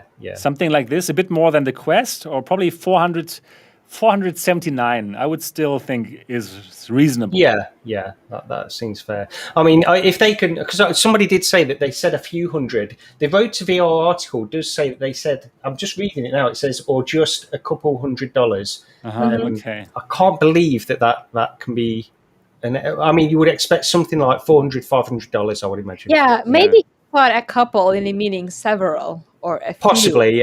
Possibly, that's how I say it. Sometimes I say a couple, but I mean like 3 or 4. Maybe, I make this mistake. Yeah, I think they are not. Their first language is not English, just like mine. So we don't know how to say it right. Yeah, so so no idea.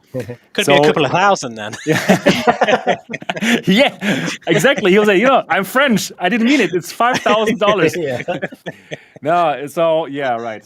Somebody in the chat said maybe he meant a couple $100 below 1,000. Maybe. That's maybe. I hope that's not what he meant, because that's not way. No, that's not how it's presented in this article. Exactly. Yeah, that's a lot of English classes that are needed to kind of say it better, because that would be too many misrepresentations of his ideas. Yeah, so I'm looking forward to that, and yeah, it's something exciting. And let's see what they have to offer. The CEO was hinting at some cool things that will blow our minds. And I love my mind to be blown in VR and AR. So I'm absolutely looking forward to find out what the Lynx is all about, and the Kickstarter campaign, how well it will run, and simply what kind of apps, games, and stuff we will be able to run. Well, I would think it would be such a good idea to have some kind of store, something like SideQuest, or even SideQuest compatible from the start, like an open XR store, right? The headset is also supposed to be OpenXR compatible, which means like all the games which are programmed against the OpenXR standard would work on that without anything. That would be pretty incredible, right? Just giving you some ideas here. What could happen? So yeah, who knows? Who knows what's going to happen? Excited though. I honestly, It is exciting. Let's yeah, see I what's didn't know happening. about it. I learned about this when you Yeah. sent this article. I'm like, nice. Yeah, nice. Maybe Yeah, we're getting exactly. Yeah, absolutely. Let's see. That's gonna be good. Yeah, and Paul says it sounds like Atari Lynx. Yeah, exactly. That was a very nice handheld at its time, but it had a very bad battery life. Yeah, that's long ago. Okay, cool. Let's go to our next topic, and the topic is the following topic: the Steam Deck. Does it have anything to do with virtual reality? No. Did we all pre-order it? Yes. But why? Gary, VR Flight Sim Guy, and Tetiana, why did you pre-order the Steam Deck? I haven't. I don't Oh, you even know have what it is. not. Oh, you don't know what it is. Okay, No. great. Oh, Please tell me, Steve. guys, what is it? Okay. Okay, so for all the people who don't know yet about the Valve Steam Deck, the Valve Steam Deck is a portable, it is a PC in handheld form, something like the Switch. The Switch is from Nintendo. You can play Nintendo games on it. This is something similar from Steam, from Valve. And on this portable PC, you will be able to play all of your Steam library, all of your 2D games. You will be able to bring them with you wherever you go. And yeah, you can simply play all of your Steam games. Doom Eternal, and all the good stuff, that is there. And this device is also a fully fledged PC with ports, so you can connect peripherals to it. You can connect a monitor to it. You can wirelessly connect your joypads to it and play against somebody else. And this thing has a battery life of what they say is 2 to 8 hours, depending on what game you play. Could you link your Quest 2 to it via Airlink? That's the question. Yeah, that's the that's ultimate exactly the question that we need to That's talk about the shit now. We're all sorry. betting Yeah, on. We're literally betting on it right First, now. That's why yeah. you see everyone getting it. Is that? I guess I've just asked the question everyone's thinking about, but that's the first thing that came to my head. I'm seeing this for the first time. I don't know nothing about this. That's Okay, the first thing I thought of. Okay, then let me go on a bit. It costs there are 3 kind of different versions of it. The cheapest one is 419 euros in the US. That's $399. Has 64 gigabyte, and the other versions they are a bit more expensive. And the only difference is that they have more storage. The most expensive one is 679 euros, has 512 gigabyte. The medium version is 549 euros. And the most expensive one has one little advantage. It has premium anti-glare edge glass. That is the only difference. So it is cheap, honestly speaking. I think for 490 euro, in my opinion, this thing basically blows away the Switch. You know, so many people have waited for the Switch 2, which could do high resolution or what, and they didn't get it. But here now, we get a device that can play all of our 2D games in a cool way. It has all the controls that we would need, like 2 analog sticks, 2 mouse kind of pads or something. We have like 2 trigger buttons on the right and left, and we even have a grip button. Wow. So I think this is pretty sexy hardware. Don't you think, Steve? It is. I must admit, it looks beautiful. It's very tempting. Even not as a VR enthusiast, but just as a gamer Exactly. a tech lover, it looks gorgeous. Yeah, I'm kind of like, maybe I should pre-order it as well. Yeah, I think so. Yeah. Don't forget it. We're all still gamers. Yeah, gamers. Have you guys all First. pre-ordered this? Have you Yeah, of all course. pre-ordered? Everyone Oh my pre-ordered God. this.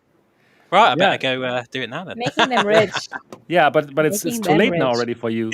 You can only pre-order is it? the cheapest version now. The others are already gone. Ah, Are they damn really? it. Yes, Really? yes. For me, I Oh. cannot. It says like only in the first Sebastian, quarter. which one I- did you order? You know what happened? I thought, you know what? Haha, I'm funny. I'm going to order them all. And What? You can't Why get did them somebody all. else then? And then You have and how then many and then accounts? I tried to check out, but it didn't work. And then I lost like precious minutes. And then when I went back, I could only order the cheapest one. And you know what? That's fine, because they all have like a micro SD card slot. So even the cheapest one with 64 gigabyte, you can just put in a card, and that's it. So it's fine. This is interesting that they switched the order availability. Oh, kind of. Oh, hold on. Okay, I'm checking it right now. So all of it is gone. So basically, mine will be Okay. delivered in the second quarter of 2022. And so if I was a little bit faster, it would have been delivered in the first quarter. So dang it. Interesting. Yeah. Yeah. So funny. I've never even heard of this before. Yeah, Yeah, it just Nobody happened has. like Still a couple It it just happened in happened the 2 days light. ago. Yeah. It Yeah. just happened 2 days ago. The thing is as well, so with this, I expect, because like you mentioned, Sebastian, why are we talking about this on a VR show? Well, the reason is Yeah. because everybody's talking about this. And I expect like all of these videos coming out of people trying to plug in their index and play VR with this on like as soon as course. they get it. You've got to try it, haven't you, Of at least? course. it's got to happen. Yeah. And I mean, it won't run, but that's okay. I'm going to stick everything into this. I mean, which is a VR headset. Mhm. There is no way. Yeah. there is no way that this will run. I mean, I'm interested to try like really low end VR games, but this Yeah, won't. who This knows? won't run almost anything on that level. I mean, as a gaming device, as a handheld gaming device, the thing Looks that amazing. interests me is, yeah, it's fantastic. It can play AAA games. You know, 720p. It's got like Yeah. an 800. It's slightly different aspect ratio on this screen, but for all, you know, it's 720p screen effectively, and it will run them really well by all accounts. I'm really excited for this as a flat gaming peripheral. Yeah, Same here. Yeah, And you know Has it what? got an OLED screen? Is it the OLED? seven- did you say? No. I don't think so. Ah, no. that's a shame. no. But you know what? Even it's just 720p. It's like it's so small, the screen. It will look like Yeah. 4K basically. It'll be You won't fine. Yeah, that you makes sense. won't see you won't see the 720p like on a monitor. It's going to look on a big monitor. It's going to look Yeah, really good. My last phone was a 720p. It was a really small one. This is a 4K, and the 720p looked better because it was a smaller screen. So Yeah, that kind of makes sense. The other thing we should probably mention, because I think people have talked about it in chat, is that the difference in storage as well is in terms of how fast the storage is as you go for the higher models as well. And I'm interested to see actually how well games run off the SD card, because Oh I think yeah, you're right. Yeah, I think they've got some. They're working on some technology behind the scenes to get this to work better than it otherwise would, which is interesting anyway. Okay. So, Yeah, right. Exactly. So I would like to ask into our chat, who of you have pre-ordered the Steam Deck? Please say yes. And for all of you who have not pre-ordered the Steam Deck, please say no. Just to get an idea about like Just to make Steve jealous. yeah. Yeah, no, God. Yeah. I must admit, if I'd have known about this beforehand, I might have been very tempted, actually. Just Microsoft Flight Simulator on this. Imagine it. It would drain the battery within 5 minutes. Wow, 512 gig. Oh, impressive. Yeah. So lots of people have actually pre-ordered. Also, quite a few know. So but if it does some sort of like, link up with the Quest, which I'm now going to sell, then that'd be great. That'd be amazing. that would be amazing. Well, exactly. this article from Upload VR basically has like a very short article that says that they didn't design this device to be connected to VR, even though theoretically it can. Right. It has all the connectivity. You would need a lot to do that, but that's not actually what we're optimizing the performance for. So Exactly. I wonder if they will be able to tweak the software somehow to make it easier in the future, or will they need to create a whole new device for it to be? Because I was actually hoping that they will see this interest in VR gaming using Steam Deck, and maybe they'll be able to do something about it.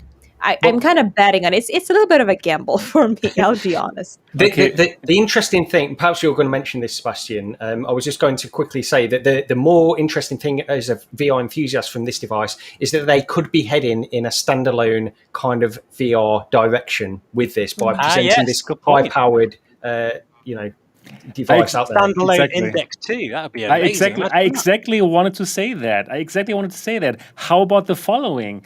You get your Steam Deck, and then you get your Index 2, which is going to be a standalone headset, and you're going to stream your Steam VR titles off the Steam Deck. So you can bring your VR headset anywhere. You're going to have like a way better performance and a way more beautiful looking games than you get from the Quest 2. So basically, it's something like PC VR that you can bring everywhere. Don't you think this is kind of exciting? This is when we will actually get a competitor for Quest 2. This is when it's actually going to happen. This is really, this would blow my mind away. Not only, they are already selling, like, they're going to sell millions of this. Yeah, if so many people have pre-ordered it, and even me, I'm not playing so many 2D games anymore. I'm into VR, obviously, right? So this is going to sell like frigging hotcakes. I'm sure of it. Like, absolutely. It's so sexy. It looks so good. You can bring your games wherever. And the Switch has shown already to the industry and to all of us that this idea works. This concept is fantastic. But now you can bring all your Steam games anywhere.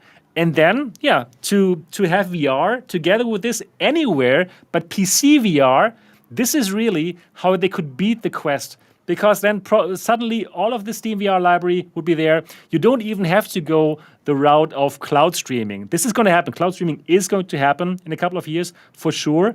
But with this thing, they have inroads now to make that Index 2 a Steam VR headset, which is standalone. Oh my God. Except they're not talking about it at all.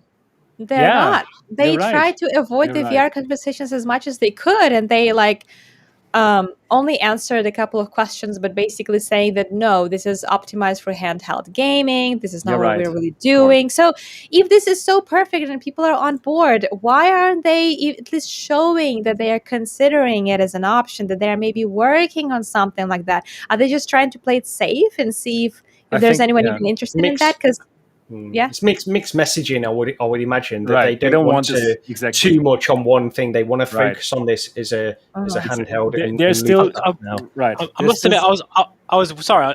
I was with you, Seb, up until the point where I looked at the specs, and there's absolutely no way this thing's going to run VR unless it's some sort of stand. Obviously, if it's a standalone XR2 chipset in or XR3 or whatever it will be in the Index 2, streaming to this platform. Perhaps, but then that would make sense.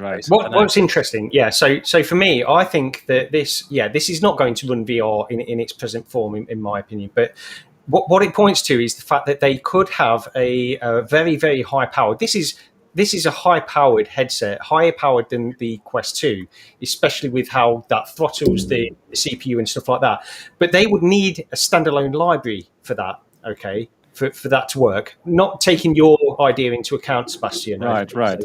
They would need a standalone library because this can't run, and probably no headset for the next few years could run a standalone, like a Steam VR library like this. I don't think, and perhaps I'm wrong on that, but I just think that they're not going to do their own library for a standalone headset. For sure, no, exactly, no, they will not. It's going to be very difficult to have a headset powerful enough to run it natively. So that's where your idea comes in, Sebastian, I suppose. Yeah. So that makes sense. Yeah, that would be really cool if they did it.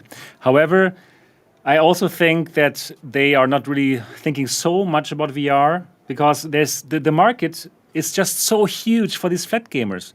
I mean, this is just a really small fraction, right? So they first get all of the others, and they basically now make Steam VR like a console, right? Before, Steam VR is simply PC, right? PC, it's kind of complicated. You need a gaming PC, and there's a hurdle for normal people to get a gaming PC. But now this hurdle is gone with that device. It's just like a console. It feels like you buy a Switch.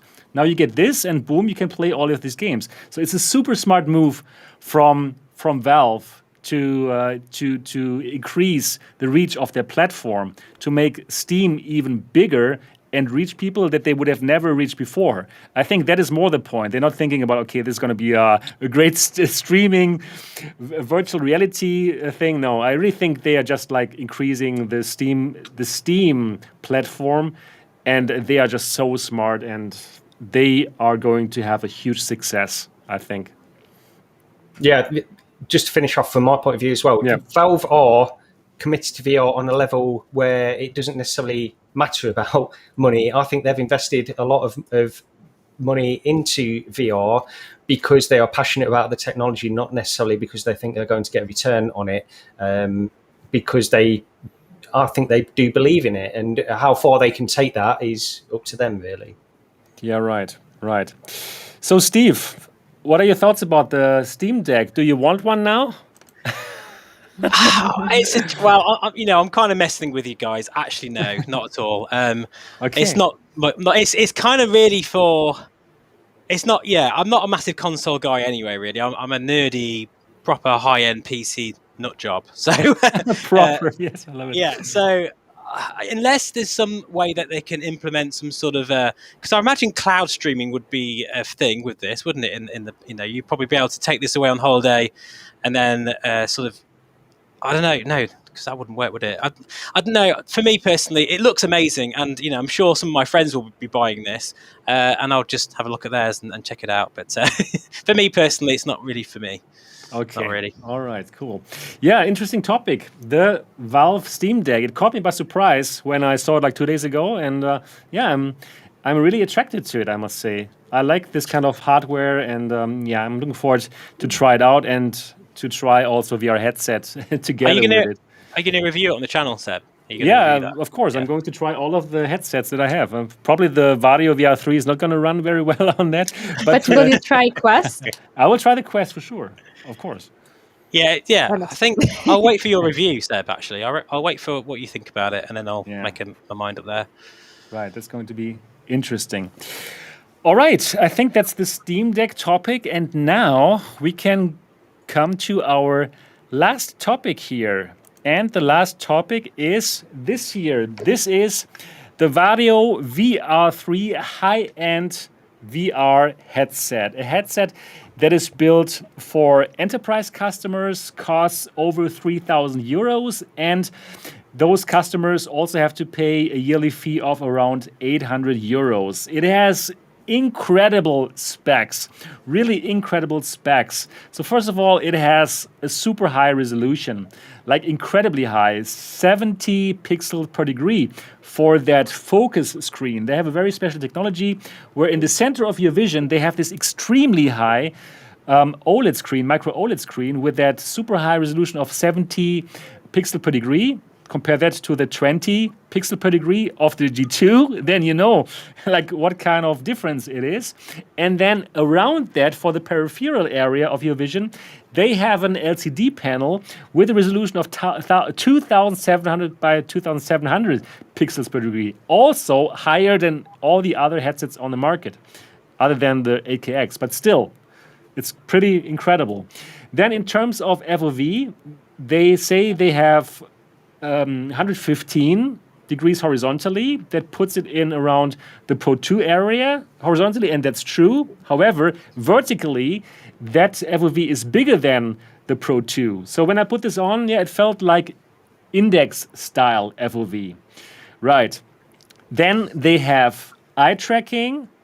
They have an automatic IPD adjustment. So when you put this on, you have to look on a circle, and then your IPD gets measured, and then whoop, whoop, whoop, you hear the motors, and then boom, it sets your IPD correctly, and you don't have to set anything manually. It's always on point. And if you don't wear the headset correctly, probably you wear it too high or too low, there's some kind of arrows that will tell you, hey, put that headset a bit lower or put it a bit higher so that you have the perfect picture. And one thing that is really exciting, the lenses. This does not come with those pesky Fresnel lenses. Peasant. You know, yeah, with those peasants, no, with those with those Fresnel lenses. And you know, Fresnel lenses are those lenses which have those concentric rings. And these Fresnel lenses, they come with God rays normally. You have that very much on the valve index. It's basically terrible. You have it all over the place in high contrast scenes, but also in headsets like the Pro 2, you have it. And it's actually very distracting, in my opinion. Like the Pro 2 would be so much better if it didn't have those lenses, right? Absolutely. Steve? So that's the Totally, point. yeah. Yeah, right. Yeah, then you have hand tracking, Ultra Leap here. And yeah, you have like a head strap, which is some kind of like PSVR Halo style, but you have more options to change it. You have like the knob here in the back, you have a knob here in the front, and you have some kind of adjustment where you can change the angle of the headset, like the angle here, like how you put it into your head. So lots of different things that you can set up. And yeah, that is pretty exciting. So it's a very high-end headset for business, for customers who want to have the absolute clearest picture in virtual reality. And probably you have watched my first reaction video and my unboxing video, and probably you watched my Through the Lens video. And when I put this on for the first time, I live streamed that to my Patreons, and yeah, check it out. You were a potty mouth. Yeah, I was going crazy. Really, it's like one hour. I streamed it for 1 hour and 10 minutes, and honestly speaking, I went crazy. I went insane. I was just like so impressed. My mind was blown when I saw the picture quality. It's absolutely like nothing I've seen before. It is like I put it on and what? I saw that menu, that Steam VR menu that you get where you can choose your games, and even that already blew my mind. It simply looked like a glossy magazine paper. There's absolutely no pixel that you can see anymore. Absolutely, even if you look for it. It's like you're looking in that glossy magazine and try to find pixels. It's impossible. Great colors. Beautiful FOV index style, and the beautiful thing is those lenses. Like absolutely no God rays, like a huge sweet spot. You put it on and you simply look through as if you were wearing your glasses, your standard glasses like this. It's just so incredible. And yeah, I was going crazy in that stream. Honestly, you saw some of the clips I posted in my last video, and I was cursing. I was so excited. I didn't even know how to start games anymore. I was shocked. really like this. It was very entertaining watching it. I can tell you that. Yeah, it was. It was good video. Great video, actually. Yeah. Glad that you enjoyed it. One of the things I was going to ask you, because I think you mentioned briefly in that video as well about. Did you mention like the little bit of distortion? Yes. Right. In some things. This is something that I was interested in. What can you tell us about that? Yeah, right. So there is distortion for sure. So many people probably don't know that. Like, why do headset manufacturers go for Fresnel lenses? It's not just because they are lighter. It's also because they have less distortion as compared to aspheric lenses. And for aspheric lenses, they, first of all, have the problem of pupil swim. What does it mean? If you are not exactly in the middle of the lenses, for example, if you move your headset a bit, like within the eye box, right? Like for example, you wear the PSVR, you look at some square, and then without moving the head, you move the PSVR a bit. You will see that rectangle changes its geometry. And that is this problem that aspheric lenses have, and this one as well. So if I'm not perfectly in the middle of that lens, and the good thing is the eye tracking, it makes it happen, right? It automatically moves it in the right direction. But if I still would do something like this, if I would change where my eyes are as compared to the lenses, then I can also see that. So that is like this is like one problem. Also, in the very peripheral vision, I had this kind of like warping, I would call it. I'm not even sure if it's the right term, but it's like it feels like things move faster in the peripheral vision than they do in the center of the vision when you look around. Do you get that with the Pimax? Because that's the Yes. sort of a similar effect that I get with the Pimax. Also, exactly. Yeah. Also So- with the Pimax, exactly. Yeah, Yeah, okay. something Yeah. similar. I think Yeah. you could see it a little bit in the parts. I wasn't sure if that was it Yes, when I was watching exactly. it through the lens video. Right. I wasn't Right. sure if that was just like, I don't know if you use the phone or the camera to record your through the lens videos, but Yeah, I it's a did see secret. a little bit of warping at times. So Right. it's interesting to know that it was Exactly. actually, it wasn't your camera, it was. No. Uh-huh. It is really the headset, and that's good. That's good that you saw that. So if you look at my video again, the through the lens video, have a look at Sniper Elite, the part where I show Sniper Elite, and don't look in the center of the vision. Look to the left, or look to the right. Yeah, When you see yeah. the walls, then you see, oh, something is going on. That is that kind of problem, distortions that this lens makes, unfortunately. So it's good that you can see that. Have a look again at the footage, then you will see it. However, I must say it did not like put me off. I saw it, right? But it depends on people, on different people. I cannot say like, hey, this is not bad. Yeah, some people will think, oh, it's terrible. I never want to use it, and some people will say like, oh, I don't even see it. So, but I see it. However, it did not distract me in a way that I thought like, wow, this is unplayable. Not at all. Not at all, actually. Yeah. I know you mentioned, Seb, that to start with, you didn't notice it because you were so amazed by that resolution, Right. which absolutely would be the case. But then when you did see it, can you now not unsee it? That's the problem I Right. would have. I understand. You know what I mean? Like, because once you notice something, it's I just like know. it's in your head. I know, after I that. know, I saw it directly actually, but I could unsee it. It's not so terribly bad, and I haven't spoken to the Varjo engineers at all. So that's why you don't see like a review. These are just first impressions that I talk about here, right? I have no connection yet to the Varjo engineers. I want to know what they say about it. I haven't even used the high resolution mode, because in Steam VR mode it seems like it doesn't use the high resolution display. You know, I haven't even like checked everything out. And to really understand this headset, I need to speak with the Varjo engineers. So if the Varjo people are watching this, I need to get in touch with you. I need to understand the device. I need to really like see everything. So yeah, so I don't think this is going to like put you off. Like Steve, for example, you love the Pimax headsets, right? So you will not have any problems with this.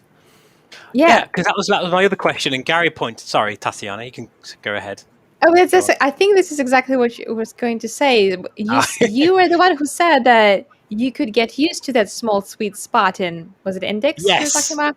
Yes, Yeah, so I would basically. imagine, I haven't tried it, but I would imagine it is something that with all the advantages and this shockingly good image that you could see, even like from the flat screen through the lens, I could see how Yes, it's freaking good it is. unbelievable. It's I think unbelievable. that's something like I would get used to very quickly. Very quickly. Yeah. Because And like I'm- you say, there is a bit of it is a bit like warping, Seb. I think that is the right sort of term, because when you're kind of looking left and right, the display it kind of changes the sort of, you know, it kind of goes smaller and kind of warps a little bit as it goes round. So if that's what it is, I can cope with that. Actually, that doesn't sound too bad. Exactly, yeah. But then again, is it really for a headset of this, you know, price Is it- range? It has to be perfect in a way, really. Yeah, but Steve, when you look through this, I know. I'm telling you, I know you're gonna say. it's over for you. Even in my video, for several times I I said, know, like, exactly, yeah. Steve, when he tries it on, he will throw everything else away. I'm going to freak out. I know You're I am. gonna If I- freak out. You know, it's like yes, this lens does introduce some distortion. Same does the PSVR lens actually, but this the pros outweigh the cons in such an unbelievable way, but it's good to talk about the cons, absolutely. We don't want to just talk about all the positives, but the positives are just so much stronger than that negative, because it's unbelievable. It's mind-blowing.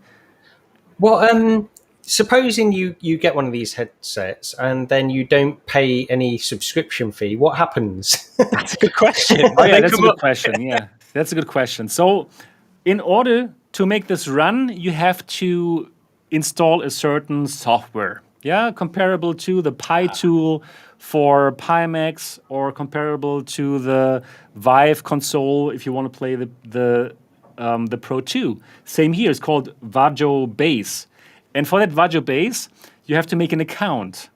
Okay. And that kind of clarifies it, right? Yeah. So with that account, sense. then you have to get that yearly subscription or whatever subscription you buy. You can also go for a lifetime subscription. I think it's 3,000 euros that you will never be bothered with this again.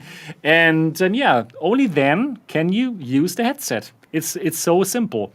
So I think for them it makes sense. For them it makes absolutely sense. For they are giving support to these companies. Ongoing support. If I'm an enterprise, I want to use it for a certain case. Probably I need them to optimize the software, right, with that focus display, because it's not like it just works with that focus display, right? In that Steam VR mode, it will have the focus display not even turned on, right? So you need some knowledge. You need to work with the engineers to make it work for your special case. And therefore you pay this 800 euros yearly fee. So it absolutely makes sense from that business standpoint. Yeah, it makes totally sense. Does the headset then have to be always online? Do you have to have an online connection to use it? Does it check if you have to log in each time? I presume that's an online service, is it? Yeah, I think so. I haven't tried it offline, honestly speaking. But the thing is... that's a good point. Yeah. I mean, you would think it's got to be online, wouldn't you? Right. You would think so. However, Little bit of a negative. for this headset here, like the reseller in Germany, Bestware, they sent it to me and they kind of unlocked it for me. So I did make an account. I did make that Varjo account, but I didn't pay the 800 euros. Yeah. fee. So there is a way to kind of completely unlock it, and this is unlocked, and so probably Bestware is never going to see it again. Yeah, who knows? And Sebastian, so this headset, it doesn't have any controllers? Right. It's a Steam VR headset. Good that you mentioned it, Tetiana. It's a Steam VR headset. It's compatible with the Steam VR Lighthouse system. That's how it tracks itself. And all the peripherals of the Steam VR ecosystem will work with it. So your Valve Index controllers will work. The HTC controllers would work. The trackers will work. All the good stuff is going to work. Yeah, so that is pretty exciting. And again, I'm really afraid of sending this back because I'm spoiled. I'm spoiled now by that incredible resolution. You know, I was spoiled before by the G2. And I love the G2. And when I was the first guy in the world who got the G2, I was also blown away because at that point in time, it was unbelievable. We didn't even have the Quest 2 at that point when I received the G2, right? And now I kind of have the same feeling again, that I'm friggin' blown away, even more actually, even more than I was when I put on the It's G2. amazing. Because Really? now we have that better resolution than the G2, but on a nice field of view. You know, like great directly from sweet the spot start. as well. Great sweet And spot. sweet spot, no God rays, all the good stuff. Yeah. We have it now. But don't you think it's such a waste that all of this good It stuff is. Yes. will It's go a to waste, yeah. corporations that don't even appreciate? Yeah, Yeah. we would Right. appreciate it. We we would absolutely appreciate appreciate it. Gaming is what brings the money in. Gaming is where you actually can experience all of this and notice the difference. I don't Right. understand this. It's such a shame for me It's a that shame. it's going to be used in obviously they will use it for like simulations and all kinds of like trainings and whatnot. They're using it, but I don't think that those things would need that clarity as much as gaming platform does. So it's Yeah, for some business applications, probably you also need the clarity for sure. But yeah, for gaming, yes. But however, I do think this kind of tech will arrive to the consumers at a great price point. You know, when I looked at the G2 like more than a year ago, yeah, there was already like that is a consumer headset, right? And then Facebook came around with a $299 headset, which nearly looks as good as the G2. Not as good, but also really good. So this is going to happen. This is going to happen sooner or later. So the resolution that wowed me here like this is only 2,700 by 2,700 pixels, right? And the Pro 2 has a resolution of 2,500 by 2,500 pixels. Just it doesn't have the aspheric lenses. So the lenses make a huge difference. And I can only tell the VR headset manufacturers, go back to aspheric lenses. Make it happen. Yes, there is more. There is some, some kind of, no, I forgot the word. God rays or Not God rays. The sweet spot. No, what else? The problems with the lens. Distortion. Yeah, I forgot it. Totally forgot it. Distortion. The distortion. Yes, there is some distortion. Same like with the PSVR, right? There, it's also there. But honestly speaking, I think the pros totally outweigh the cons. Right? Yeah, not to have those God rays, to have like a nice sweet spot, like you just put it on, to have like a way better edge-to-edge clarity. And I think that outweighs those distortion problems. Who agrees with that in the chat? Please say yes, exclamation mark. We want aspheric lenses. Exclamation mark, exclamation mark, exclamation mark. So if you think about sort of like, sorry, Gary. No, go ahead. I was just about to say, like, if you think about all the things we have to put up with right now, you know, the small sweet spot, the God rays, all the blurriness and stuff. I think if I could just have to deal with a bit of distortion, I think I would take that over everything else any day of the week. But I also think the interesting part is the resolution and the PPD, isn't it? The pixel per degree. Because that's 70, and isn't the reverb something like 20? Yeah. So what that means is that I bet Steam VR games and Sims will actually run just as well, probably, you know, probably as well as the G2, even though you've got that real clarity in the center because of that resolution of the peripheral. So I think it's a very clever way that they've kind of dealt with this. And I was going to ask you, Seb, as well at some point, what the frame rate was like in Sims, because I think a lot of people would love to know what sort of performance levels are like. Yeah, of course. Yeah. I still have to check out more, right? So it's still very fresh. It's still my first impressions here. But from these first impressions, I can tell you I could run like those games that I showed off in that demo when I was live streaming this to my Patreon channel. I could play them without a problem. Like I got 90 frames per second with That's Alex. Incredible, isn't it? Yeah, I get all this good stuff because the resolution is not so much better than the Pro 2. 2700 by 2700. But the lens, that is the difference. That is making it crystal clear. That is like the wow factor. You know, so I expect to have pretty great performance with the 3090, with your 3090. I get good enough performance with the 3080. Of course, I have to still benchmark stuff, and I'm going to play Microsoft Flight Simulator. I haven't even played it on that. Probably I'm going to go super crazy. Got to do that. I should totally stream that to my Patreon again. Stream it, definitely. Yeah, I should do that. I'm going to do that.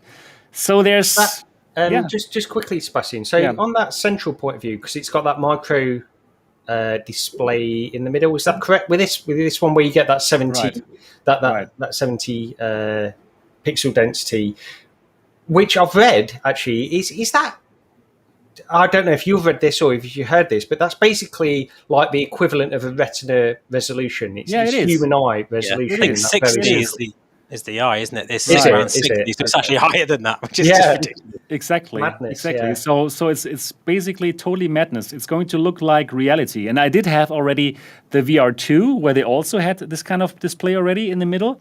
And yeah, it's unbelievable. You must check out my through the lens footage of that, the VR2. Check it out on my channel. I make some through the lens video of like a supermarket, and it looks like I'm standing in a supermarket. So I haven't tried it even with that yet. Even with the peripheral displays, I am already blown away because of that combination of that aspheric lens with that 2700 by 2700 pixel per degree, 2700 by 2700 pixels per eye resolution. So that is already great. If we didn't have Facebook basically allowing these very, very low price subsidized headsets and giving us a distortion of how headsets should be priced. That's true, yeah. Right. What do you think like a company like Varjo would be able to produce something like this for a consumer? Because it's just incredible. Like these specs are incredible and it's fantastic, but they have to price it to a point where they can get it in consumers' hands and still make some kind of profit out of it. What do you think? Is it possible today? I absolutely think it's possible, and I hope it's going to happen. And well, I think these 100,000 views on my through the lens video, it shows them there is demand. And if you look at my the comment section of my video, like lots of people say, yes, I'm going to buy it if there is no yearly subscription. I'm going to buy it for 2,000. I'm going to buy it for 3,000. And honestly, I think Varjo is also only cooking with water. That's what we say in Germany. I'm not sure if that's an English expression as well. Like they also only use water to cook things, So in general, what I'm saying here, it is they're also just using some very normal things. Like, okay, the panels, okay, they're probably great, but they could get them mass produced by the company that sells them. The lenses, of course, they might be more expensive, but the normal users don't need the hand tracking. They could get rid of this. I think the auto IPD adjustment, consumers don't really need. And I do think they could make a consumer version of this for 2,000 euros and people would buy it. So what are your thoughts about that? I totally agree. I think if there was a way that they could make this a consumer, would take away the subscription model, I don't know, maybe have some sort of subscription model even. I don't know, maybe have some for the gaming sector. And then perhaps, I think people... they really want a headset. I want this. I want to buy one now, especially after watching your video.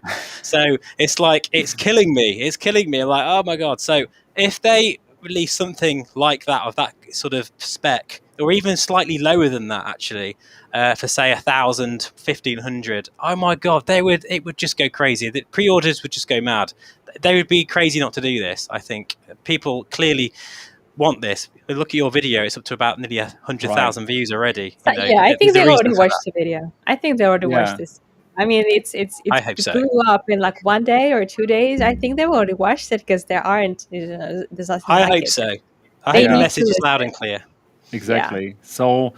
Yeah. So what do you think, Gary? What do you think? Do you think they are going to come out with one? I would like them to. I don't know if I would buy it, honestly. I think I've got a natural limit on what I would spend on a VR headset. And what is that limit? Retina, though, Gary. This is Retina resolution. You need that in your life. That's true. I would love it, but there's got to be a limit on what I'm going to pay for technology, and perhaps. In the past, you could have bought a VR headset that would have, 10 years ago, that would have had the technology to do the things that is happening today, but you'd have to pay hundreds of thousands of pounds to get it. And I just think there's a limit on what I personally would pay for certain things. And I guess, the index is the limit for me. £1,000 is probably the limit for me. This headset or something similar, that would be that was all you would need for years and years and years. You wouldn't need to buy another headset again for a very, very long time. It'd be an investment. Still, I can see the point, though. That's not going to be the most convincing point for most people because, I don't know. You can buy an expensive $5,000 PC that also is going to last you for like you won't need anything newer in 5 minutes. in the coming year. Well, I don't know, but basically the point is, I think that perhaps they're targeting this industry because I mean they will be able to afford it still. And now, yes, we are the enthusiasts. We want this, and probably a lot of people who are watching this stream are also would be able to, you know, afford it because this is the priority for them to have this super highest quality that you won't need anything else. But still, it's in the perspective, maybe it's not going to be the best move for them to release this headset for $2,000 is a lot of money. I don't know. I mean, Yeah, but this I'm not is making that much money people off would of buy YouTube. that.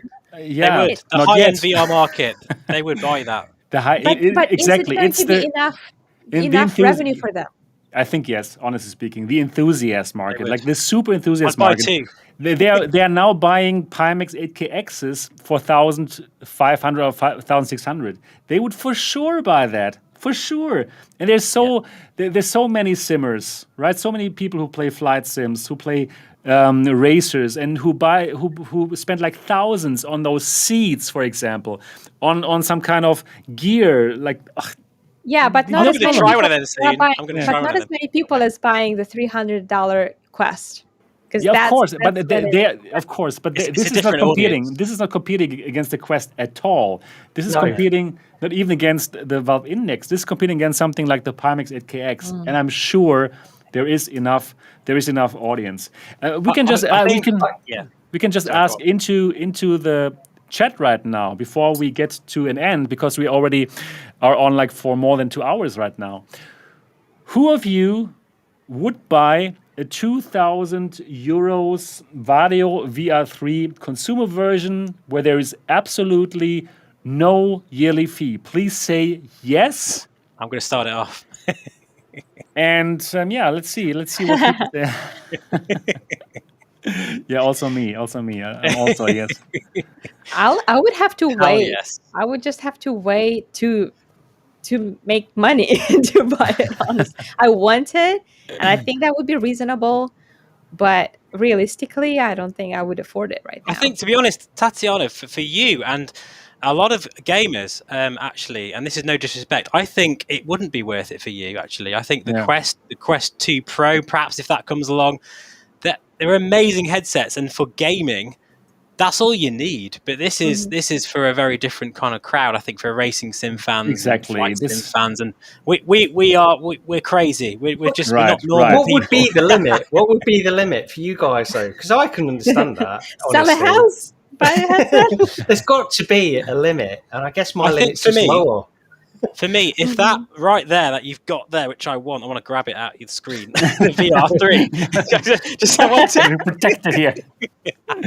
If that didn't have a yearly subscription, I would buy it, and I could. And obviously, I need to have a business, but if I could just buy it now on the internet without the subscription for €3,000, I'd do it tonight.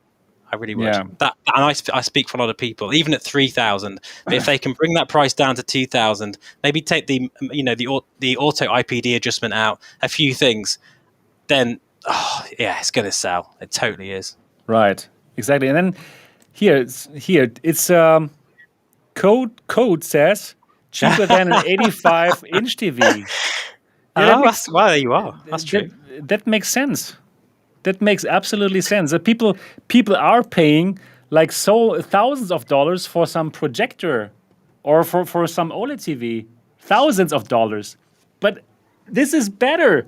You can have like huge cinemas. If you have the but not computer to many. support it. If Of you have the course. computer to Of support course, it. absolutely. So But add a those couple people more have it. thousand. Yeah. Can I just quickly ask, Sebastian, because I know we're going over time. You say, can that headset run Steam VR with its full resolution? Or is that a problem, or is that something you need to work out? Because that is a big deal for me. It can't do that right now. No. In Steam, like I said, in Steam VR mode, it's not using that high. Yeah, that's a bit of a problem for me, though. I'd need that. Why is that? Do you know? Yeah, because I don't know that why that is the case. Okay. Just wondered if there's a way of getting around because that. they need to somehow program it probably to make use of it, and I still have not talked to Varjo about the reasons, so I can just guess here. Okay.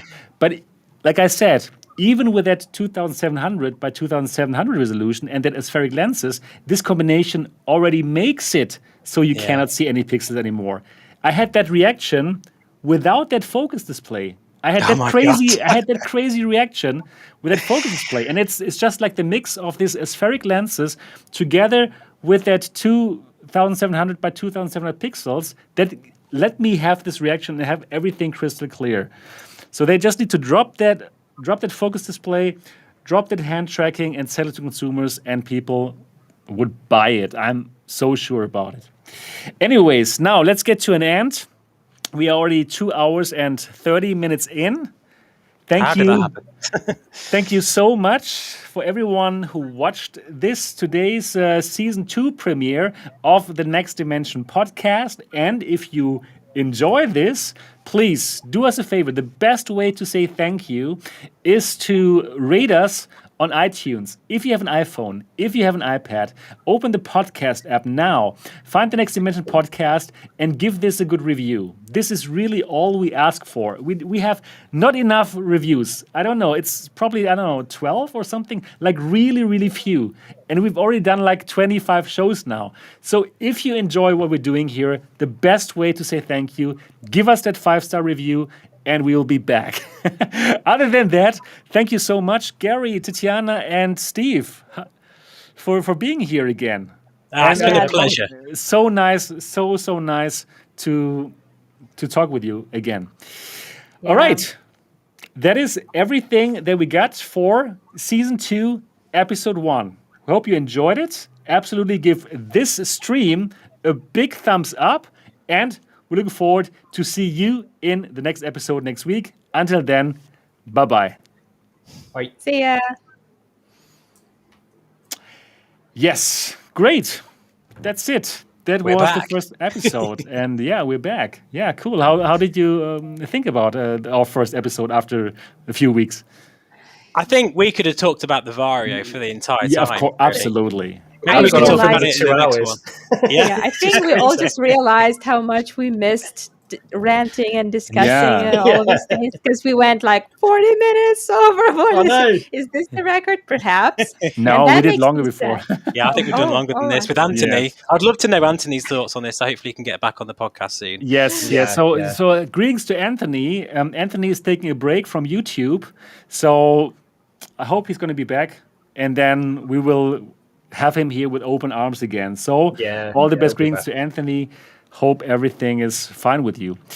Yeah, and again, hope everyone enjoyed it here. Yeah, I hope that I'll be able to make it sooner rather than later. Yeah, because I'm already feeling like not rusty, but hey, like so much. And then in a month or in a month and a half, I'll be like, oh my gosh, again, so many things that I missed that I have to discuss. So it'll be a 3-hour episode again. So we'll see how it goes. I'll keep you posted. I hope you'll see me soon. I think it's wonderful you finally get to see your family again. So massive, not congratulations, that's the wrong word, but I'm so pleased for you that you're able to do that. You can congratulate me. It's the right word?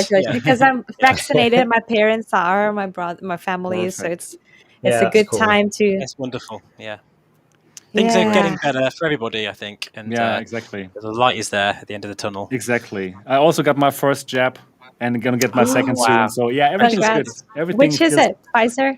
BioNTech, the same. Yeah, here in Germany, we never say Pfizer, we say BioNTech because it's our German company, right? It makes sense. Sorry, my apologies. Oh. No problem. Yeah, here in Germany, basically everyone gets BioNTech. Yeah, as right. As soon as I'm allowed to come to Germany again, I'll probably just come around and check that out, actually. that would be amazing. Who knows? How long will you still have it, Sebastian, before you have to send it back? They said like 1 month. That's it? Oh, you have a lot of work to do. I do. I will make lots of videos, obviously. Would you buy one, Seb? Would you buy one after that? Would you go? You know what? Actually, I did ask Bestware if they could borrow that to me or lend it to me. Lend it to me for longer, forever. But unfortunately, they told me no, they wouldn't be worth it, and so I have to send it back. But they said I can buy it off them. And I'm honestly considering to buy it because I will open my MRTV experience again sometime in the future where people can come here, and then probably I can recoup that 3,000 euros by selling tickets for the MRTV experience. I'll fly. I'll fly over. That would be amazing. Yeah. So You know, I'm considering to buy it, honestly, for my business. Yeah. But you Yeah. need to ask them for, or they should actually offer you a huge discount because Yeah, the yeah, kind I of think they would promotion do that it. you're giving I for think- them, like, I think they oh my would. God. Yeah, I They think they need would to like at probably- least 50%. I hope so, yeah. So that's still something I have to discuss with them, but I really would like to keep it here for the MRTV experience, right? Because people now would like to see it, right? They want to see what I saw and what's the future of VR. So, yeah, I'm considering to buy it off their hands. I think it's a great idea. Yeah, you, right. you definitely should. And then I will buy one as well. Yeah, people Hold on, will- but will you have to pay for subscription with them? Well, with System Active, This I a don't couple know. of a couple of flight simmers on my YouTube channel. I've bought one of those, by the way, Oh, and really? they've got they have because of your review, and they have a 3-year deal with the subscriptions. You get 3 years free Okay. as well. Oh, but it's wow. yeah, Oh, that's cool. Okay, so that's good. that's kind of like tempted now. You know, Yeah, very that's tempted. pretty cool. Yeah. Yeah. That's not bad. Yeah, let's see. All right, let's end this. So, again, thanks for all of the people who are watching this. Don't forget to give it a thumbs up. Tell us, what do you think about the new Next Dimension podcast layout? Do you enjoy that? Please do let us know. And write it in the comment section and tell us what you thought about season 2 and us being back, here and doing the show every week. All right, that's it. And now we're looking forward to see you in the next episode. Bye-bye. Take care. Bye bye.